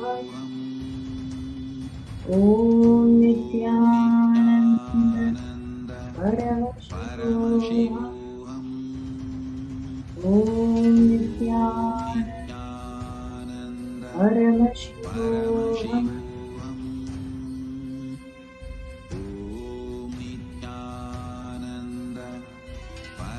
Yes. Jill, one thing that Swamiji showed very clearly was, see, the conflicts that you are having with your brother.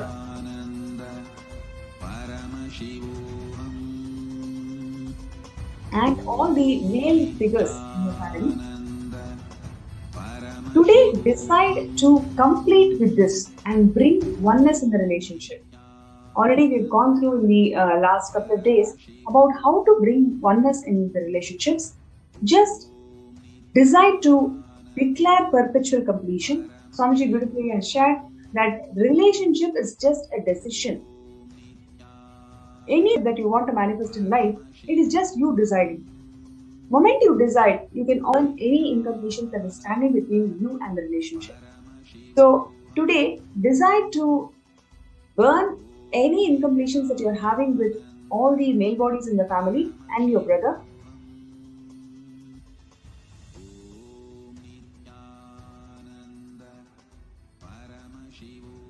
Yes, and with Swamiji's grace and blessings, you'll be able to manifest Sarvamya Beta.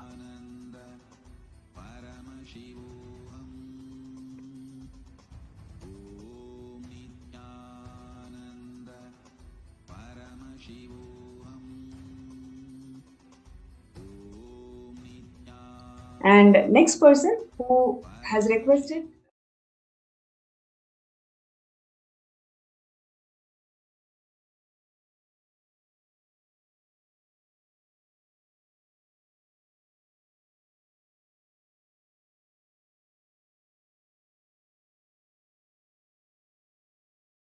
Okay, so I'm going to scan her.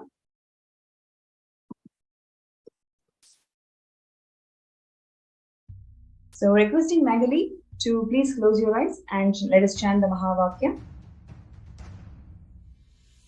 Sit as Paramashiva, inhale and exhale deeply. Om Nithyananda Paramashivoham. Visualize, meditate, connect with me. Om Nithyananda Paramashivoham. And dissolve.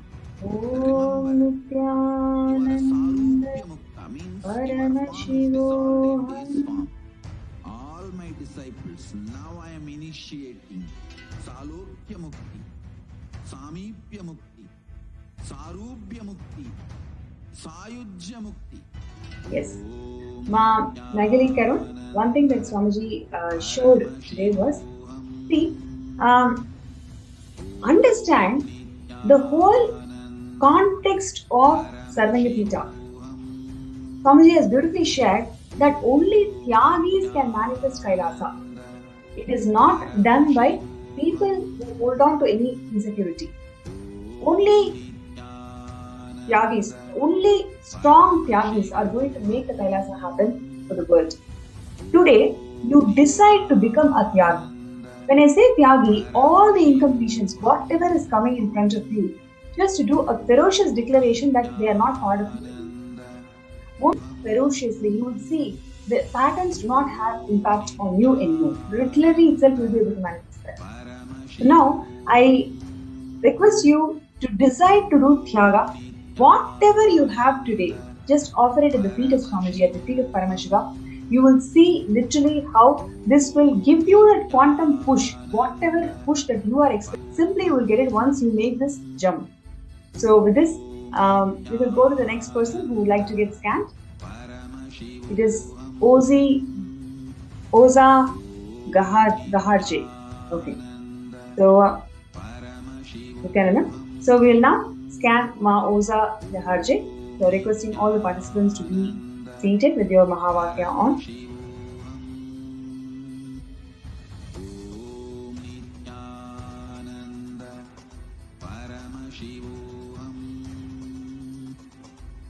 Om Nithyananda Paramashivam.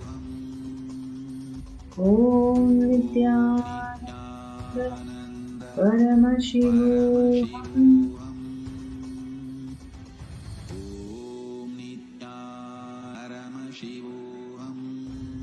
Yes. So now, one thing that Swamiji showed very clearly was, see, you decide today that anybody who comes and asks you for help, you will enrich them, empower them with any teachings of Swamiji. Just do this for 11 people. You will get a positive click, positive shift in your inner space, which will directly help you to manifest SJPK. Right? So when you start enriching all your questions, all your doubts that you hold for yourself and others, you will simply be able to melt them. And all it requires further than that is just the decision to make this happen. Definitely you will be able to make it happen. Right? So with this, we come to the end of today's segment, where we saw beautiful memories, sharings, and how people's lives are transformed by being in LA ecosystem established by the Supreme Content of Hinduism, Bhagavan Nithyananda Paramashivam. And we are going to be having the darshan now.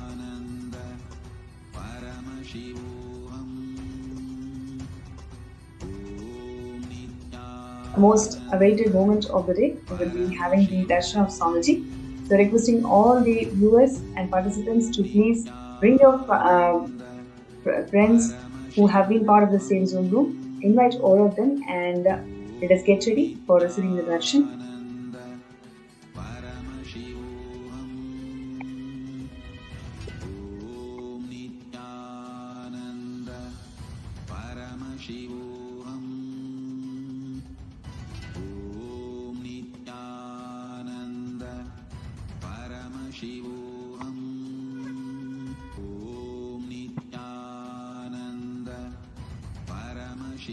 Requesting all the participants to come and settle down.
To the sharings of all of them, the types of experiences they shared, and I've been seeing the comments also from all of you.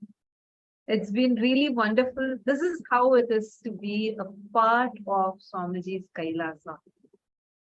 And now it's time all of us are moving to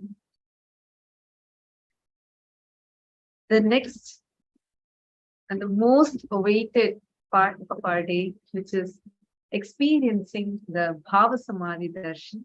Today, we are going to be having the Bhava Samadhi Darshan of Bhagavan Jwara Bhagna. And let us all get ready for that. What is Bhava Samadhi Darshan? The deities, gods, goddesses are real, and they manifest in two forms. One is through the Archavataras, meaning through the deities in the temples, and one more are the Nijavataras, physical embodied form. Archavataras are the deities that we see in temple who radiate. Javataras are embodying physically and manifesting physically also. Through the Archavataras, we can experience, we can connect with them. But unfortunately, because human beings are not mature enough, we cannot get higher level spiritual experience directly from the Archavatara. To bridge this gap, out of immense compassion, the Nijavatara manifests in the physical embodied form and comes down as the physical form, giving us all the Bhava Samadhi Darshan in the Nijavatara. And today we all are going to be experiencing the Bhava Samadhi Darshan of Bhagavan Jwara Bhagnamurti. And today, every one of you that are sitting here with us and receiving the darshan, each of you are going to be initiated with the extraordinary power of healing, to be able to heal. And every one of you that have joined with us, every one of you that are sitting here, I request all of you to share with us how each of you are preparing for the darshan. Just take a selfie, take 2 minutes to take a picture and post on Facebook. And during the Bhava Samadhi Darshan, remember that you are sitting directly face to face with the divine. So at that moment, any sankalpa that you create in your inner space, sankalpa means conscious resolution. So any conscious resolution that you take in your inner space manifests as reality. It is that powerful space where the mirroring of neurons, what we call as Shaktini Pada, happens. Which means when you see the avatar in front of you, the exact same neural activity that happens in the avatar's brain starts reflecting in your inner space. That means your brain grows, gets awakened to manifesting higher possibilities and powers in life. So during the Bhava Samadhi Darshan, we request every one of you that are here, that are sitting here with us, make sure you are taking part. You're continuously there in the darshan, sitting in front of the camera and receiving it. So do not miss. And now we'll all be entering into the Bhava Samadhi Darshan very shortly. We are going to be receiving the darshan of Vaidheeswara, Jwara Bhagnamurti, and the forms of Paramashiva, Purva Samhara Murti and Vishapaharan Murti. So let's all get ready. And we will now be chanting the Dhyana Shloka.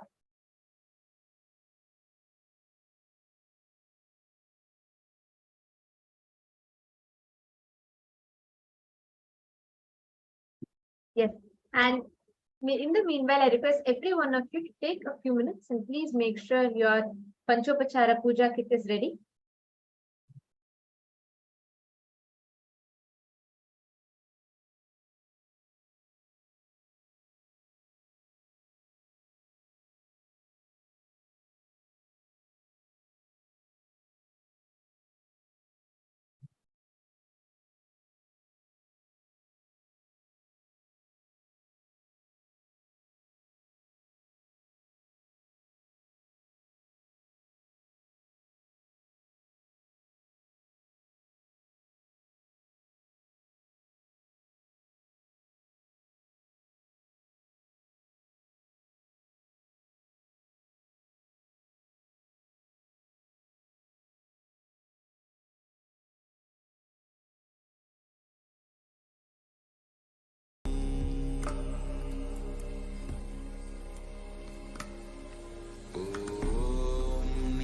Nithyananda Paramashivam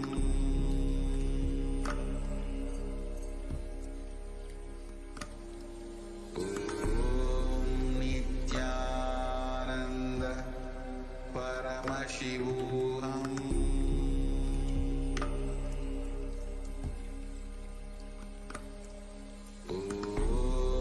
Nithyananda Paramashivam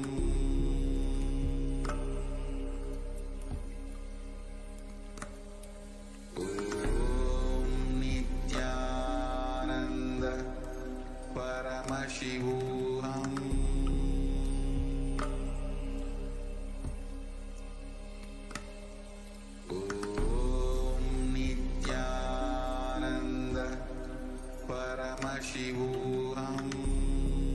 technical glitch. Now, let us all get ready to receive the darshan of Bhagavan Jwarabhagna Murti, Vishapaharana Murti, Kurma Samhara Murti, the forms of Paramashivam, all of them who came down to bestow humanity with the signs of healing and a lot more. So we will now be chanting the Dhyana Shloka of Vishapaharana Murti. Abhaya Varada Hastam Tankam Sarangayuktam Shashidhara Mahibhusham Pita Vastram Trinetram Shivamasital Kalatyam Tama Vrishabharuda Devam Vishapaharanamisham Chitram Pinchatya Rupam. The form of Vishahara, the Vishapaharana Murti, is as follows. Having the Abhaya and Varada, Tanka and bow, he is wearing the crescent moon on his forehead, wearing yellow clothes and having 3 eyes. He has a dark complexioned body and rides on a bull. Such is the beautiful form of Vishapaharana Murti. Now, let us all get ready to receive the darshan of Vishapaharana Murti. Now, please sit in a deep meditative space. Sit at the head, making spine straight and close your eyes. Start chanting Bhava. Om Nithyananda Paramashivam. Om Nithyananda Paramashivam.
ಜನುಮವು ನಿನ್ನಯ ದರ್ಶನದಿ ನಿತ್ಯಾನಂದ ಪಾವನವಾಯಿತು ನನ್ನೀ ಜನುಮವು ನಿನ್ನಯ ದರ್ಶನದಿ ನಿತ್ಯಾನಂದ ಶಿವನಾಗಿ ಗುರುವಾಗಿ ಸದ್ಗತಿಯನ್ನು ಜಗಕ್ಕೆಲ್ಲ ಕೊಡುತ್ತಿರುವೆ ನಿತ್ಯಾನಂದನೇ ಶಿವನಾಗಿ ಗುರುವಾಗಿ ಸದ್ಗತಿಯನ್ನು ಜಗಕ್ಕೆಲ್ಲ ಕೊಡುತ್ತಿರುವೆ ನಿತ್ಯಾನಂದನೇ ನಿತ್ಯ ಶಿವಂ ನಿತ್ಯಾನಂದ ಶಿವಂ ನಿತ್ಯ ಶಿವಂ ನಿತ್ಯಾನಂದ ಶಿವಂ ನಿತ್ಯ ಶಿವಂ ನಿತ್ಯಾನಂದ ಶಿವಂ ನಿತ್ಯ ಶಿವಂ ನಿತ್ಯಾನಂದ ಶಿವಂ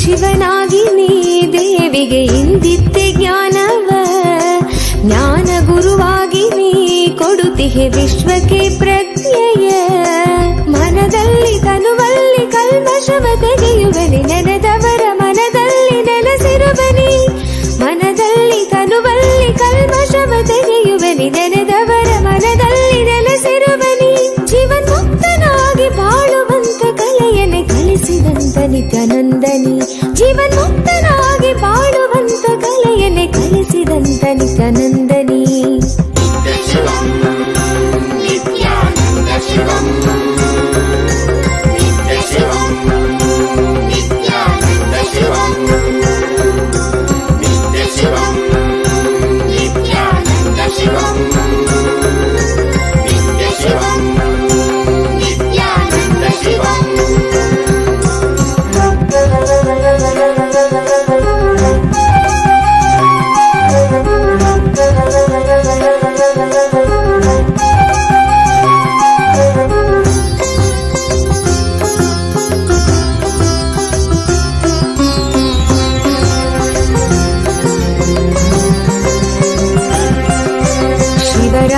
ಕಾಲವೇ ನಿತ್ಯ ಜಪವನ್ನು ಮಾಡಲು ವರವನ್ನು ನೀಡಿ ನೀನು ಅನುಗ್ರಹ ಸುರಿವೆ ನಿತ್ಯನೇ ನೀ.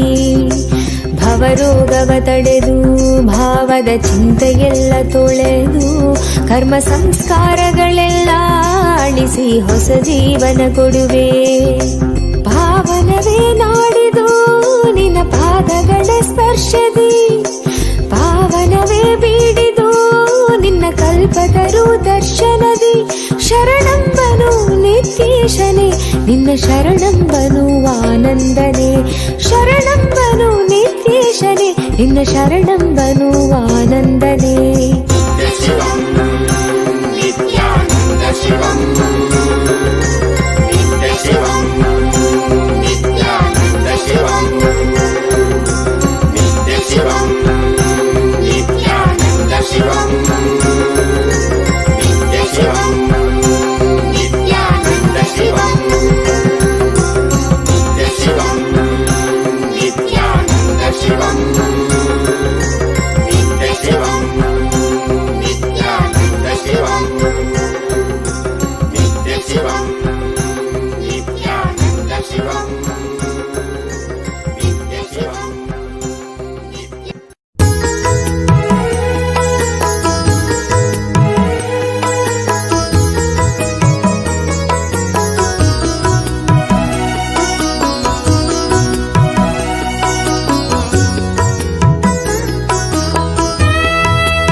ಸತ್ಯವನರಿವ ನಿನ್ನ ಲೀಲೆಯ ಸವಿವ, ನಿನ್ನ ಸತ್ಯವನರಿವ ನಿನ್ನ ಲೀಲೆಯ ಸವಿವ, ಸತ್ಯವನರಿವ ಲೀಲೆಯ ಸವಿವ ಭಕುತಿಯನು ನಿತ್ಯಾನಂದ, ಸತ್ಯವನರಿವ ಲೀಲೆಯ ಸವಿವ ಭಕುತಿಯನು ನಿತ್ಯಾನಂದ, ಕರುಣಿಸು ನಿರಂತರ ಭಕುತಿಯನು ನಿತ್ಯಾನಂದ, ಕರುಣಿಸು ನಿರಂತರ ಭಕುತಿಯನು ನಿತ್ಯಾನಂದ.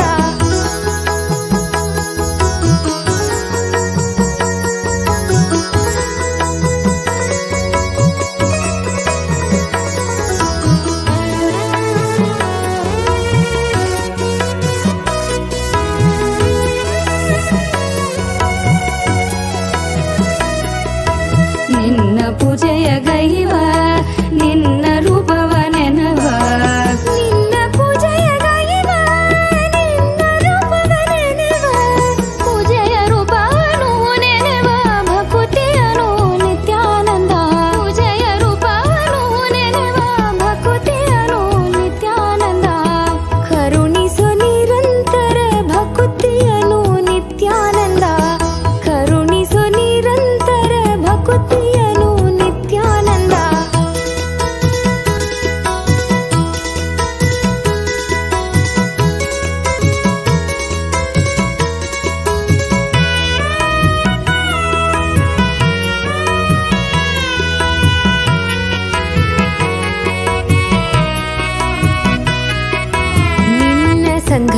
ಸಿಗುವ ನಿನ್ನ ಚರಣವ ಸೇರುವ ನಿನ್ನ ಸಂಘವ ಸಿಗುವ ನಿನ್ನ ಚರಣವ ಸೇರುವ ಸಂಘವ ಸಿಗುವ ಚರಣವ ಸೇರುವ ಭಕುತಿಯನು ನಿತ್ಯಾನಂದ ಸಂಘವ ಸಿಗುವ ಚರಣವ ಸೇರುವ ಭಕುತಿಯನು ನಿತ್ಯಾನಂದ ಕರುಣಿಸೋ ನಿರಂತರ ಭಕುತಿಯನು ನಿತ್ಯಾನಂದ ಕರುಣಿಸೋ ನಿರಂತರ ಭಕುತಿಯನು ನಿತ್ಯಾನಂದ ನಿನ್ನ ನಾಮವ ನೆನೆವ ನಿನ್ನ ಸಿರಿಯ ಗೈವ ನಿನ್ನ ನಾಮವ ನೆನೆವ ನಿನ್ನ ಸಿರಿಯ ಗೈವ ಭಕುತಿಯನು ನಿತ್ಯಾನಂದ ಭಕುತಿಯನು ನಿತ್ಯಾನಂದ ಭಕುತಿಯನು ನಿತ್ಯಾನಂದ ಭಕುತಿಯನು ನಿತ್ಯಾನಂದ ಕರುಣಿಸೋ ನಿರಂತರ ಭಕುತಿಯನು ನಿತ್ಯಾನಂದ ಕರುಣಿಸೋ ನಿರಂತರ ಭಕುತಿಯನು ನಿತ್ಯಾನಂದ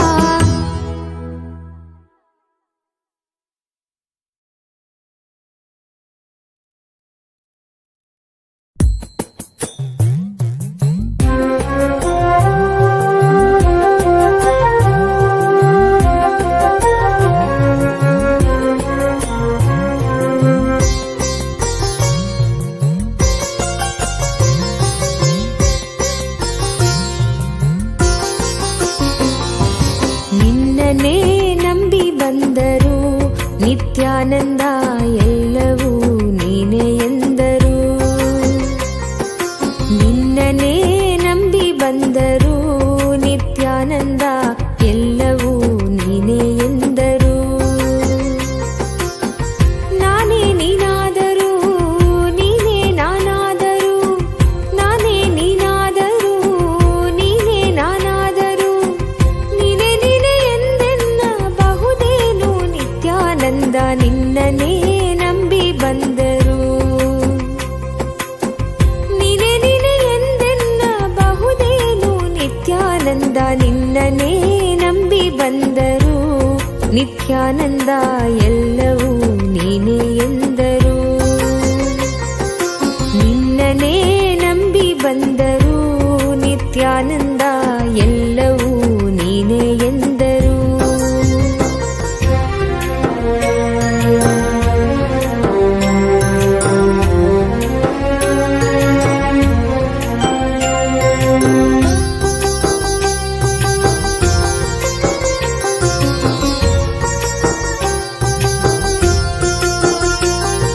ಜ್ಞಾನವ ಪಡೆಯದಿದ್ದರು ಜ್ಞಾನಿಯ ನಂಬಿದ್ದರು ಜ್ಞಾನವ ಪಡೆಯದಿದ್ದರು ಜ್ಞಾನಿಯ ನಂಬಿದ್ದರು ಸತ್ಯರಿಯ ಬಂದಿದ್ದರು ನಿತ್ಯಾನಂದ ಮಿಥ್ಯಕ್ಕೆ ಎನ್ನ ನೂಕಬಹುದೇನು ಬಂದಿದ್ದರು ನಿತ್ಯಾನಂದ ಮಿಥ್ಯಕ್ಕೆ ಎನ್ನ ನೂಕಬಹುದೇನು ನಿತ್ಯಾನಂದ ನಿನ್ನನೇ ನಂಬಿ ಬಂದರು ನಿತ್ಯಾನಂದ ಎಲ್ಲವೂ ನೀನೇ ಎಂದರು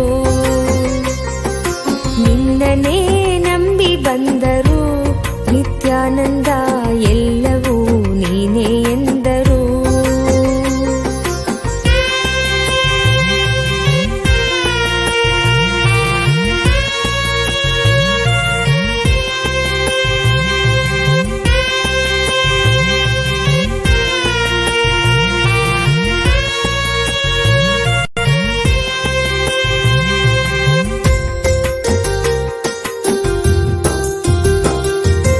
ಎಂದಿಗೂ ನಾ ಗೆಲ್ಲದಿದ್ದರೂ ನಿತ್ಯಾನಂದ ಎಲ್ಲ ಗೆದ್ದವನಾದ ನಿನ್ನ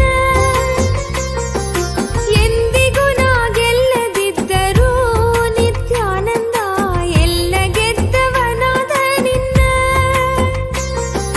ದಾಸಿಯೇ ನಾನಾಗಿದ್ದರೂ ನಿತ್ಯಾನಂದ ದಾನವರಿಗೆನ್ನ ಒಪ್ಪಿಸಬಹುದೇನು ದಾಸಿಯೇ ನಾನಾಗಿದ್ದರೂ ನಿತ್ಯಾನಂದ ದಾನವರಿಗೆನ್ನ ಒಪ್ಪಿಸಬಹುದೇನು ನಿತ್ಯಾನಂದ ನಿನ್ನನೇ ನಂಬಿ ಬಂದರು ನಿತ್ಯಾನಂದ ಎಲ್ಲವೂ ನೀನೇ ಎಂದರು ನಿತ್ಯಾನಂದ ನಿನ್ನನೇ ನಂಬಿ ಬಂದರು ನಿತ್ಯಾನಂದ ಎಲ್ಲವೆಂದರು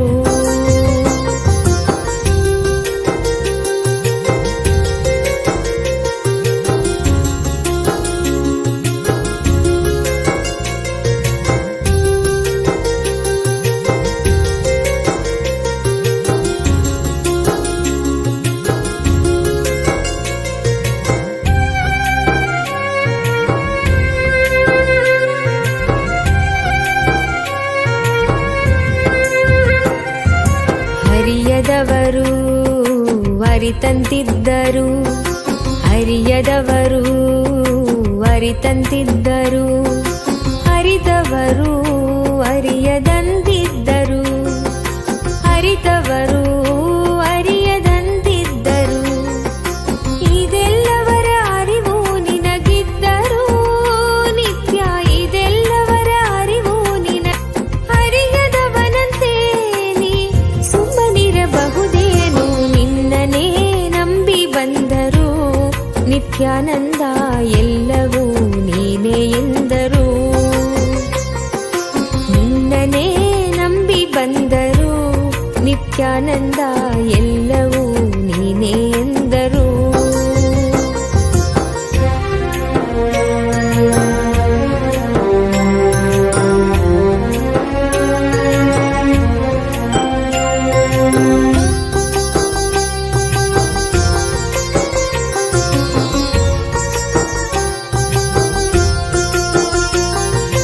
ಭಕ್ತಿಯೇ ಮೇಲೆಂದರು, ಮುಕ್ತಿಯೇ ಸಖ್ಯವೆಂದರು, ಭಕ್ತಿಯೇ ಮೇಲೆಂದರು, ಮುಕ್ತಿಯೇ ಸಖ್ಯವೆಂದರು. ಇದೇ ನಾನು ಬಯಸದಿದ್ದರು ನಿತ್ಯಾನಂದ, ನಿನ್ನಿಡಬಾರದೇನು.